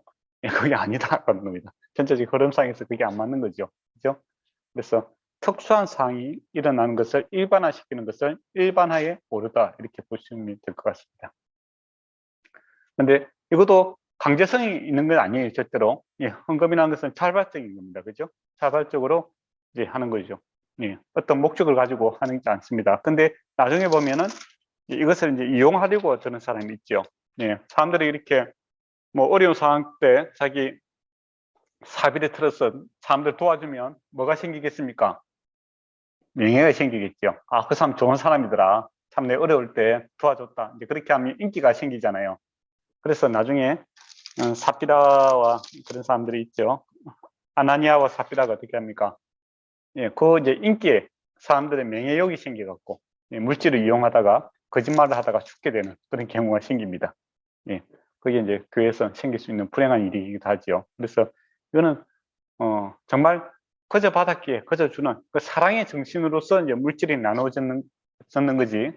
예, 물질을 나누는 것에 목적이 있는 것은 아니다라는 것을 생각해야 됩니다. 근데 이단들은 물질을 장악하기 위해서 이런 법문들을 많이 사용을 합니다. 예, 그 넘어가면 안 됩니다. 그러니까 성경에서 나오니까 봐라, 사도행전 교회로 돌아가자 이렇게 하면서 막 하는데, 예, 여러분이 이제 말씀을 맡은 자로서 이 흐름을 잘 보고 이게 일시적인 사항이었다는 것을 봐야 됩니다. 그리고 각자의 개인의 그 재산들을 그렇게 우리 그 서신서에 보면 그것을 인정을 합니다. 예. 그래서 한 부분만 보면 안 된다는 것이죠. 예, 이상까지 우리가 공부했는데 혹시 뭐 질문할 거 있습니까? 저는 없습니다. 괜찮습니다. 저는 네, 그 성경이랑은 조금 다를 수 있는 그 이단도 저희랑 네, 똑같은 성경을 쓰고 이제 네. 이거를 바탕으로 본인들의 그 주장을 푸는 건가요? 그러니까 이제 성경에 있는 내용을 갖다가 그대로 전달하는 것은 이제 우리 목사들이 하는 거고, 성경을 이용을 하는 거죠. 짜집기 하는 거죠. 편집이라고 하죠. 이제 그죠? 자기들이 이론을 만들고 그 성경에 있는 구조들을 가져다가 이렇게 사용을 하는 겁니다. 그래서 성경을 해석하는 그 방법이 다른 거죠. 내용도 다르고. 그래서 성경 해석이 참 중요합니다. 예, 그게 성경 해석에서 나온 것이 바른 교리죠. 그죠? 예, 그래서 이 어떤 교리가 있다라고 했을 때 반드시 성경의 근거가 있어야 됩니다. 네, 그래서 저와 여러분이 성경 해석하는 것을 배우는 이유가 거기에 있는 거죠. 이단들이 성경을 가지고 자기 임의대로 이렇게 사용을 하잖아요.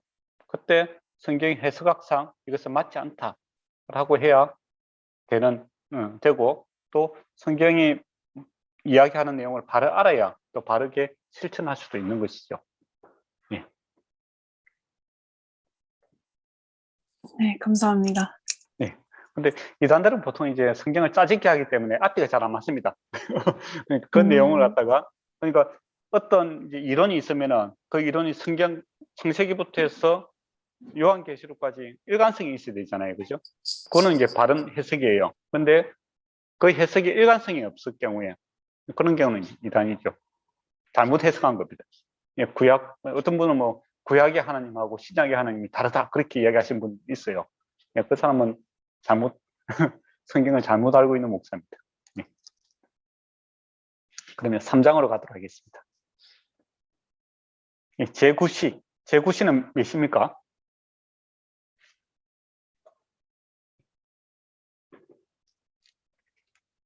네. 3시? 아, 예, 맞습니다. 예, 화면에 봐서 빨리 알았을 건데 제가 3을 계속 들고 있었는데. 예, 3시입니다. 예. 그러니까 경건한 유대인들은 아침 9시, 점심때 또 오후 3시, 하루에 3번씩 성전에 가서 기도하는 그런 시간을 가졌습니다. 그러니까 특별하게 또 매일 할 수 있는 사항은 아니겠죠. 만약에 이제 6월절이라든지 또 그 오순절이라든지 특별한 기간 동안 일주일 동안 있으면서 뭡니까 이렇게 3번씩 기도하는 그런 생각이 있고, 또 예루살렘 근처에 있다든지 안 그러면 내 삶에 있어서는 그렇게 할 수도 있겠죠. 참 대단한 사람들입니다. 이제 제3시에 이제 베드로와 요한도 이제 성전에 이제 기도하러 가고 있는 상황이었습니다. 근데 이제 남에서부터 걷지 못하는 사람을 이제 만나게 되죠. 이 사람이 어디에 있습니까? 미문에 있다라는 것이죠. 성전 이제 미문이다라고 하는데, 이 성전 미문은 이제 언으로 이 도금을 하고 또 금박을 입혀서 아름다운 문을 하나 만들어 놨습니다. 이거는 이제 그 유대인들만 들어갈 수 있는 이제 그런 곳에 이제 문이 이제 여러 가지 있잖아요. 그죠? 근데 이방인도 들어갈 수 있는 문도 있고 유대인만 들어갈 수 있는 문이 있는데 유대인만 들어갈 수 있는 그곳에 이제 아름답게 만들어 놨어요. 금과 은으로 이렇게 도배를 했으니까 얼마나 아름답겠어요. 그게 이제 날 때부터 걷지 못하는 사람이 거기에 가 있습니다. 예, 사람들이 거기에 이제 모셔다 놨겠죠. 왜 거기에 모셔다 놨을까요? 예, 그러니까 유대인들만 이제 갈 수 있는 곳이니까 나도 유대인이다. 그거죠. 그리고 아름다움을 보면 우리가 마음이 열리게 되어 있습니다. 우리가 여행 같은 거 하고 또 좋은 것도 보면은 자연스럽게 뭡니까? 지갑이 열리죠. 그래서 뭐 먹게 되고 뭐 사게 되고 필요 없는 것도 사게 되고 또 마음이 또 성전에 가게 되니까 마음이 벌써 은혜 받고자 하는 그런 마음이 생기니까 불쌍한 사람들 돕고자 하는 그런 마음들이 생기게 됩니다. 그래서 그런 곳에 항상 어려운 분들이 계시죠. 이제 베드로가 이제 들어가게 되는 것을 보게 되죠. 그러면서 눈이 마주쳤습니다. 사실에 보니까 베드로와 요한이 더불어 주목하여 딱 보고 있는 겁니다. 그러니까 주목하다는 것은 딱 어떤 목적을 가지고 좀 쳐다보고 있는 겁니다. 그러니까 이 날 때부터 걷지 못하는 그 사람도 얼마나 기대가 되겠습니까? 그냥 지나가는 게 아니고 나를 딱 쳐다보고 있다. 그러면 뭘까요? 예, 저 사람이 나에게 뭔가 도움을 줄 것 같은 그런 생각이 들겠죠. 일반적으로는 뭐겠습니까? 뭐 돈을 주겠죠. 기대감이 있습니다.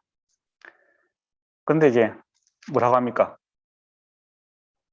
그가 무엇을 얻을까 바라보고 있는 거죠. 서로 이제 눈이 탁 마주침으로써 기대가 상승이 되고 있습니다. 근데 베드로가 아주 실망스러운 이야기를 하죠. 은과 금은 내게 없다 이야기를 합니다. 참. 그러면 이제 경험상 그때는 무슨 이야기를 듣게 되겠습니까? 좋은 이야기를 듣겠죠. 하는 사람 입장에서는 좋은 이야기지만 듣는 사람 입장에서는 잔소리를 듣게 됩니다. 그렇지 않겠습니까? 여러분이 만약에 날 때부터 안전병이라고 생각해 보세요. 경험상 이때까지 내가 있을 때 눈이 딱 마주쳤어.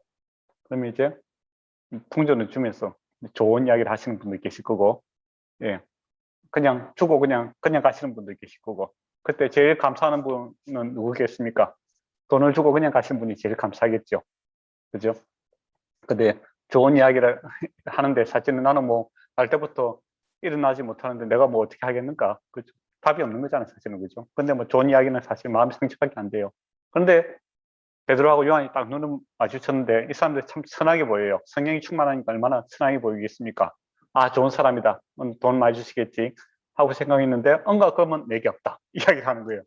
아, 큰일 났다. 그때부터 큰일 나는 거죠. 얼마나 산소를 하려고 그렇게 하시는가.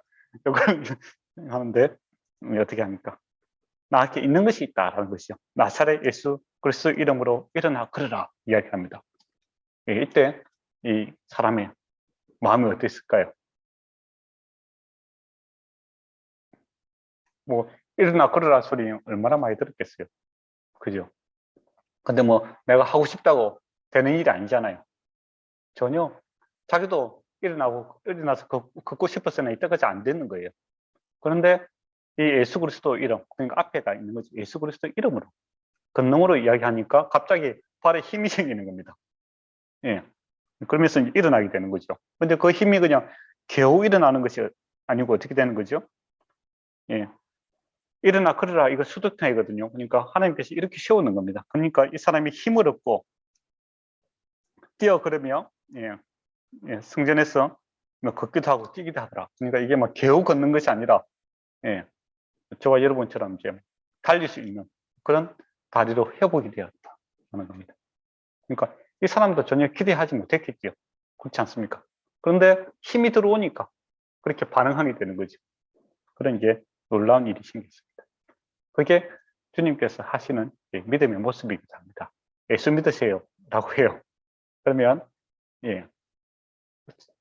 예수님에 대해서 믿음이 없을 때는 어떻습니까? 내가 뭐 혼자서 뭐 믿는다 해도 믿는 게 아니고 그렇잖아요. 그죠? 세상에는 믿으라는 소리 얼마나 많이 있습니까? 너 자신을 믿으라, 우리를 믿으라. 이제 그런 말을 하잖아요. 또 보험회사도 가면 you can do it, I can do it, we can do it, 뭐 그런 걸 그걸 보고 매일 외치세요. 그렇게 하면 새로운 세상이 열릴 것입니다. 뭐 그렇게 이야기 하잖아요. 그죠? 우리는 할 수 있다. 그걸 보고 하루에 3번씩 외치세요. 그렇게 하잖아요. 근데 돌아서면 안 되는 거예요. 저녁에 이제 계산할 때 보면 안 되더라.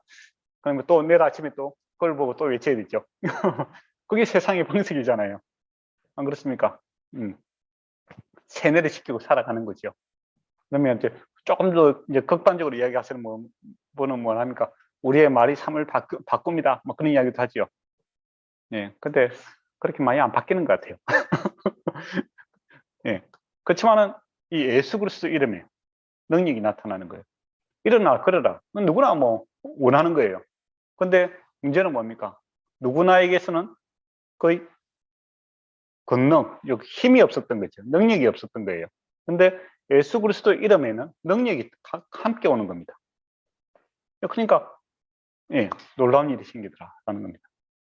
예, 그게 이제 주님께서 역사하시는 방법이죠. 그러니까 저와 여러분이 예수 그리스도를 증거하는 일에 있어서 예, 특별하게 예, 뭐 강하게 이렇게 뭐 메시지를 전달하는 그런 스킬, 기술들이 뛰어난 사람도 있긴 있어요. 예, 그렇지만은 그게 중요한 것이 아니더라라는 겁니다. 예, 바로 주님이 함께 하시느냐, 그게 제일 중요하죠. 베드로가 뭐 말을 잘하고 있는 게 아니잖아요, 지금. 그죠? 일어나 걸으라 하는데 권능이 나타나니까 일어나 걷는 거예요. 그러니까 여러분이 예수 그리스도 이름으로 이 복음을 선포하게 되고 구원, 생명을 선포하게 될 때 이 생명의 역사가 실제로 그 안에 일어나게 되면 게임 끝이에요. 이거 뭐 설명을 많이 한다고 되는 일도 아니잖아요. 그죠? 그리고 또 뭐 설명을 했어도 되는 일도 아니에요. 근데 중요한 것은 성령께서 함께 하심으로 그 권능이 나타나면 게임 끝입니다. 그게 바로 예수 그리스도의 증인되는 그런 모습이죠. 그래서 너희가 권능을 받고 성령이 임하면 너희가 권능을 받고 땅끝 예루살렘과 사마리아와 땅끝까지 내 증인이 되리라 이야기했지 않습니까? 그러니까 사도들에게 가장 중요한 것은 바로 주님의 성령께서 함께 하심으로 권능이 함께 하셨다는 겁니다. 그러면 저와 여러분도 예수 그리스도의 증인되는 일에 있어서 가장 중요한 것은 주께서 함께 하심, 이게 가장 중요한 겁니다. 그래서 말을 갖다가 잘하는 방법 그런 것도 좀 중요하겠죠. 예, 그리고 많이 배우는 것도 중요하겠지만 제일 중요한 것은 주님과 함께하는 것, 이게 사역에 있어서 가장 중요한 거고, 사역을 안 하더라도 내가 살아감에 있어서 가장 중요한 것은 바로 주님께서 함께 하심, 이것이 가장 중요하다는 겁니다. 그리고 실제적으로 주께서 권능으로 역사하십니다. 그러니까 문제가 해결되고 놀라운 일들이 발생하게 되는 것이죠. 그리고 이 사람들이 심히 놀라게 여기고 놀라더라라고 이야기합니다. 오늘은 여기까지 하도록 하겠습니다. 6시가 다 되었습니다. 혹시 뭐 질문할 거 있습니까? 저는 괜찮습니다. 네. 선생님 네. 아까 저기 돈 빌려주고 하는 예시 있었잖아요. 예. 그거 아까 전에 생각 안 났다가 좀 전에 생각이 났는데 예. 제가 오늘 아까 잠깐 다른 교회 유튜브 실시간 예배 예. 갔을 때 거기 보면은 실시간으로 댓글 달 수 있는 창이 있잖아요. 예. 이제 거기에 누군가가 이제 본인이 이제 노숙자라고 소개하면서 이제 네.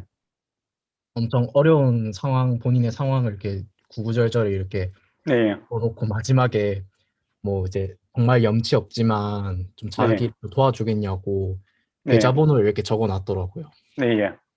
근데 그럴 경우에 교회로서 어떻게 대처해야 좋을지 네. 그런 거 근데 처음 본 게 아니고 좀 몇 번 봤었거든요. 그런 경우를. 네, 맞습니다. 아주 네. 좋은 질문이었습니다. 그 실제적인 질문이고. 예, 예. 그럴 때는 교회는 어떻게 해야 좋을까요? 안 그래도 지난주에 이제 전화가 왔더라고요. 전화가 와갖고 이제 목사님 제가 어려운데 차비를 빌려달라 그렇게 이야기하더라고요. 그래서 교회를 해보니까 이제 교회 찾아 어려움을 호소하시는 분들 중에서 이제 정말 이렇게 어려운 분들 계세요. 나름한 옷을 입고 정말 이제 우리가 누가 봐도 녹수인 같은 분들이 오는 경우도 있고, 또 어떤 분들은 이제 옷을 잘 입고 오시는 분이 있어요. 그러면서 이제 스토리가 있습니다. 한 2시간 내지는 1시간 쪼르기 분량이 있어요.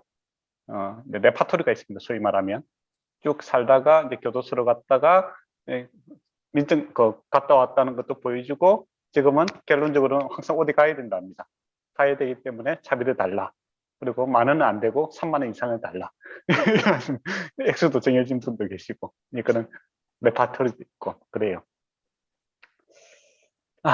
우리가 사랑으로 이렇게 도와주는, 저번에도 제가 말씀드렸지만은 우리 구제할 때, 구제할 때 예수 그리스도의 주님께서 주신 우리 재물이잖아요, 그죠? 재물을 구제할 때 분명한 목적이 있어야 되는 거고, 또 그 목적이 바로 선한 열매로 이렇게 상출이 되어야 됩니다. 그래서 저번에 제가 한번 물어봤잖아요, 그죠? 그 어려운 사람이 왔을 때, 뭐 이렇게 어린 아이가 이렇게 길에서 이렇게 동냥을 하고 있다. 근데 내가 돈을 줬더니 그 돈이 그 아이가 갖는 것이 아니라 뒤에 이제 불량배들이, 깡패들이 그걸 대신 챙기고, 또 그런 이제 벌이 수단을 위해서 멀쩡한 사람들의 팔 다리를 갖다 꺾었어. 그죠? 돈을 벌게 하는 경우가 많이 있습니다. 특히 여러분이 관광지 가는 제3국이라든지 인데 가면은 앵벌이라고 하죠. 옛날에 이제 앵벌이 하면 여러분이 아실 거예요. 그런 걸로 이용을 하고 이제 해서 이제 돈을 이제 갈취를 하는, 그리고 또 교회 다니는 사람들이 착하고 그러니까 또 돈도 많이 주고 그렇게 하잖아요. 그러면 그게 과연 참된 선행이냐, 당신은 어떻게 하겠느냐, 이렇게 제가 물어봤잖아요. 그죠? 그 질문하고 이렇게 같은 맥락으로 이렇게 보셔야 됩니다. 근데 그 사람이 이제 글을 올리는 사람은 제가 보기에는 실제로 어려운 사람은 아닙니다. 왜냐면 한국 사회에서 지금 이제 국가에서 복지 자금을 많이 쓰고 있어요.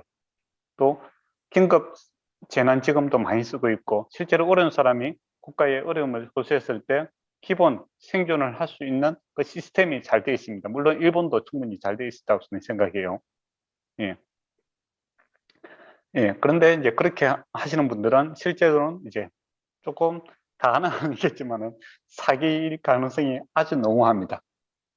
그걸 항상 좀 생각을 하고 접근을 해야 됩니다. 그래서 원칙이 있어야 되는 것 같아요. 원칙이. 저는 우리 같은 경우, 저희 교회 같은 경우에는 그렇습니다. 이제 노숙자들이 왔을 때 이제 기본적으로 이제 액정을 정해놨어요. 그걸 정해주고 이제 식사 같은 거는 충분히 할 수 있게끔 해주고, 근데 돈을 갖다가 소액을 줍니다. 근데 그 액을 주게 되면은 너무 많이 와요. 그리고 이분들이 우리 교회만 가는 것이 아니라 여러 교회도 이렇게 돌아다니거든요. 그러면 이게 건전한 노동이라든지 그런 것 다 상실하게 되고, 또 우리 성도들의 돈들이, 이 사람들이 뭐 집이 없는 것이 아니잖아요. 사실은 이제 그 우리나라에서 노숙 안 해도 돼요. 만약에 보호센터들이 많은데 이분들이 보통 그 돈을 가지고 나가서 어떻게 하냐면은 바로 소스를 사서 드십니다. 술값으로 다 쓰는 경우가 많아요. 생활을 돕는 경우가 아니더라 하는 것이죠. 그리고 이제 아까 전에 이제 말했던 이제 스토리를 가지고 오시는 분들도 교회마다 돌아다니면서 한 3만 원, 5만 원, 10만 원 뭐 이렇게 차비조로 받아가는 거죠. 그렇게 하면 10교회 들면 어떻게 되겠습니까? 거의 한 50만 원, 100만 원씩 벌는 거죠. 그게 직업이 되는 거예요. 그러니까 이번 달은 구미에 왔다가 다음 달은 부산 갔다가 이렇게 구역을 이렇게 돌아오는 패턴을 보면 거의 딱 주기가 있는 분들이 계세요. 그런 경우에는 저는 안 도와줍니다. 그 사람이 건강한 사람이고 충분히 살아갈 수 있는 돈이고 분이라면 본인이 일을 하셔야 되죠. 그래서 이제 그러니까 생계를 위해서 도와주는 일은 적극적으로 우리가 도와주려고 애를 씁니다. 저는 개인적으로 이제 생계. 그렇지만은 그 사람이 품위, 자기 나름대로 품위 유지, 자기가 그 돈을 가지고 뭐 기호식품, 뭐 다른 뭐 명품을 산다든지 뭐 그런 데까지 우리가 도와줄 필요는 전혀 없다고 생각하죠. 그리고 이제 조금 더 이제 구제에 대해서 생각한다면, 그렇게 이제 그 일시적인 것들을 처방하는 것보다는 구조적인 문제를 갖다가 해결하기 위해서 그 교회가 구제 사업에 저는 힘써야 된다고 생각합니다. 그래서 뭐 제도 같은 걸 만든다든지 뭐 그렇게 한다든지 또 선교 같은 거 할 때도 제3국에 이렇게 우리가 도와줄 일이 많지 않습니까? 저 같은 경우는 그래요. 만약에 교회를 짓는 일에 있어서 교회를 지어달라고 하지 않습니까? 그럼 저는 거의 반반씩 합니다. 내가 반을 내주고 당신들이 반을 내라. 예, 충분히 그렇게 할 수 있거든요. 예, 안 그러면 재료를 사주고 그 사람들이 노동력을 갖다가 노동은 여러분이 하셔야 된다. 예, 그렇게 하는 경우가 있죠. 예, 그렇게 함으로써 이제 자기의 노력과 수고도 들어가야 되고 외부의 도움도 들어감으로써 이제 일을 할 수 있는 능력도 키우는 것도 중요하잖아요. 솔로몬이 근데 그 방법을 이제 선택을 하죠. 우리가 성전을 지을 때 보면 이제 나무를 가져오지 않습니까? 근데 이 삼교대를 이렇게 만들죠. 예, 나무만 가져오는 것이 아니라 그 기술도 배우게 하고 또 일을 함으로써 어떻게 됩니까? 건전하게 일하는 능력을 통해서 삶을 살아갈 수 있는 그 능력을 배우게 하지 않습니까? 그리고 또 구약에 보면 노예들 이제 노예가 되었을 때, 종이 되었을 때 어떻게 하죠? 일을 가리킵니다. 일을 가리키고 그리고 이제 7년이 되었을 때 나갈 때 그가 생활할 수 있도록 자금을 대주는 거죠. 그죠? 그러니까 그 제도를 통해서 그 사람들이 일을 할 수 있는 능력도 함양하고 그 다음에 실제적으로 도움을 줌으로써 자립할 수 있도록 도와주는 그런 체계적인 어떻게 보면 복지 시스템이 있었다라는 것이죠. 그렇다면 저와 여러분도 이제 교회를 이제 구제라든지 이렇게 도울 때 가능한 자립할 수 있도록 도와줘야 되고 또 이 돈들이 그 사람의 능력을 갖다가 향상시킬 수 있는 그런 쪽으로 좀 사용이 되었으면 좋겠어요.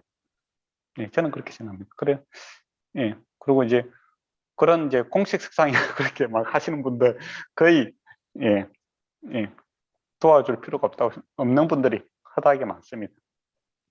예, 그래서 도와주는 분들이 이제 구체적으로 좀 알아보고 정말 필요한지 그런 것도 좀 알아보고 써야 되지 뭐 이렇게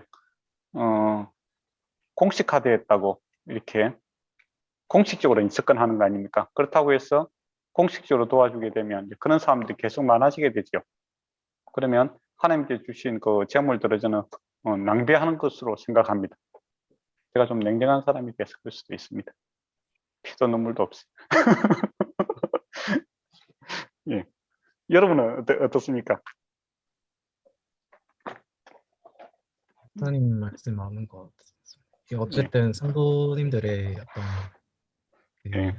헌신으로 이제 헌금으로 이렇게 예. 개정하는데 그걸 이제 지혜롭게 잘 써야 되는데 예. 네, 그거를 이제 뭐 한두 번 말씀하셨듯이 공식적으로 이제 도와주게 되면 끝이 없으니까 예. 이건 또 지혜로운 재정 사용이라고도 할 수 없을 거고. 또 그 사람들이 이제 신앙적으로 바로 쓰는 것도 문제가 될 수도 있고 또 네. 삶을 바꾸는데 전혀 도움이 안 될 경우에는 안 도와주는 게 맞다고 생각해요. 그리고 그렇게 또 교회 예. 찾아오는 분들은 뭐 그렇게 대면해서 말을 해보면 되는데 예. 그 댓글로 온라인으로 그렇게 하면 이제 뭐 알 수가 없으니까 예. 예. 일단은 뭐 교회로 찾아오라라고 할 수도 있겠네요. 네, 근데 그런 분들은 보통 이제 교회를 찾아오면 이제 나름대로 스토리가 있습니다. 그또 어떤 거요? 보여주기 위해서 이제 교도소에서 막 나왔다는 뭐 그런 것도 신분증도 보여주고 그런 이제 분들이 오시죠. 근데 근데 그 나라마다 특색이 있어요. 나라 뭐 한국이라든지 일본 같은 경우는 복지 시스템이 잘 돼 있기 때문에 굳이 그렇게 할 필요는 없습니다. 제가 보기에는. 예, 충분히 일하면서 살 수 있는 상황이고 예, 노력하셔야 되고 젊은 분들이 그렇게 하면 안 되잖아요, 그죠? 물론 나이 드신 분들 오시면 도와줘야 되겠지만은 뭐 젊은 분들이 그렇게 돌아다니시는 분들이 계시거든요. 예, 사기입니다 한마디로 제가 보기엔. 근데 이제 그렇게 하면 이제 제가 경험상 그래요. 예, 어떤 이제 성도들은 목사님 참 인정이 없다, 냉정하다 그렇게 이야기하시는 분도 계시고, 예, 또 어떤 분들은 아이고 뭐 어려운 사람들 그렇게 많이 도와주지 왜 안 하냐 이제 그런 식으로 이야기하시는 분들 계시고 예. 또 어떤 경우에는 이제 실제로 어려운 사람들 도와줬더니 제 돌아오는 건 뭐 감사가 아닙니다. 보통은 원망이 들어올 때가 많습니다. 우리도 이제 도시락 반찬을 갖다가 만들었어. 주변에 이제 공식적으로 어려운 걸 알 수 있는 방법은 이제 동사무 주민센터라고 하죠. 주민센터에 가면 이렇게 도움을 이제 요청하시는 분들이 계십니다. 그런 분들 가정을 이제 반찬을 만들어서 좀 나눠 주었어요. 하니까 어느 날 이제 배달을 제가 하고 했는데 그 집 할머니 딸이 원래 냉장고에 아무것도 없어요. 그러니까 그 반찬을 가져가니까 그 딸이 그날 왔더라고요. 하면서 많이 버럭하대요, 저한테. 웃기더라고요. 평소에 그렇게 할머니 잘 못 씻거면 자기가 반찬을 만들어 주려고 하면 될 건데 뭐 이런 거 가져왔다고 해서 하면서 막 신경질 내더라고요. 참 당황스럽더라고요. 근데 그게 이제 성경적이기도 합니다. 여러분이 사도행전 보게 되면은 가부들을 도와줬더니 감사가 돌아온 것이 아니라 원망 불평이 들어오죠. 아마 마음이 많이 상해서 그런 겁니다. 그러니까 감사할 수 있는 사람은 참 귀한 사람이에요. 근데 삶이 무너지게 되면은 감사보다는 항상 원망 불평을 먼저 하게 됩니다. 그래서 이제 선을 행하되 낙심하지 마라, 그런 표현들을 많이 쓰고 있지 않습니까? 그러니까 교회에서 선을 행하게 될 때 낙심하는 경우가 허다하게 많습니다. 그러니까 선교라든지 안 그러면 그 구제를 했을 때 이제 교회 구성원들 입장에서는 감사를 하겠지, 그런 기대감 속에서 뭔가를 하게 됩니다. 그런데 일반적으로는 이제 감사보다는 원망 불평, 또 뭐 부족하다, 뭐 그런 때를 쓴다고 해야 되죠. 그런 것들을 먼저 경험하게 됩니다. 그래서 교회 지도자들은 거기에 대해서 예상을 좀 하고 있어야 됩니다. 이렇게 했을 때 감사보다는 원망 불평을 하겠구나. 그때 우리 성도들을 마음 상하지 않게끔 이걸 또 잘 잘 지도하면서 같이 가야 되겠다. 그런 생각도 하고 이렇게 접근을 해야 됩니다. 그런데 이제 목사님이 너무 기대가 컸어. 선을 행했는데 원망 불평을 받게 되면 뭐 이런 것들이 다 있나 하면서 같이 화를 내게 되면 문제가 생기게 될 수도 있습니다. 물론 저 경험입니다. 여러분 경험은 아닐 수도 있고 좋은 경험 많이 하시기 바랍니다.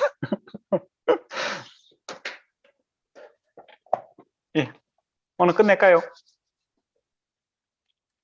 오늘 누가 기도하겠습니까? 기도하겠습니다. 아버지 감사합니다. 주여, 아버지 주님께서 아버지 적어주신 성경을 통해서 또 목사님을 통해서 얼마나 지혜가 필요한지 또 사랑이 필요한지를 아버지 깨닫게 됩니다. 주님, 나의 마음과 나의 행동들, 비춰지는 모습들, 아버지 사람들의 행동과 마음들, 아버지 그 모든 것들 중에 아버지 주님의 사랑이 항상 함께하기를 주님 간절히 바랍니다. 세상을 살아가면서 아버지 현실을 살아가면서 아버지 생계 중요한 것도 있지만은 그 가운데서 근본적으로 무엇이 제일 중요한 것인지 아버지 당신의 자녀로서 살아가는 것이 제일 중요한 것임을 아버지 항상 기억할 수 있도록 주님께서 인도해 주옵시고 무엇보다도 말세고 또 시간이 지날수록 아버지 현실은 어려워지고 또 주님의 아버지 주님께서 알려주신 바와는 또 반대적으로 흘러가는 아버지 그런 세상의 흐름이 있지만 아버지 그 가운데서 중심을 잘 잡을 수 있도록 인도해 주옵시고 무엇보다도 주님께서 알려주시는 그 말씀으로 그 길로 아버지 따라 살아갈 수 있도록 주님께서 항상 함께해 주시옵소서. 감사합니다. 사랑합니다. 예수님의 이름으로 기도드렸습니다. 아멘. 감사합니다. 다음 주에 뵙겠습니다. 네. 감사합니다. 네. 선생님 감사합니다. 수고했습니다. 네.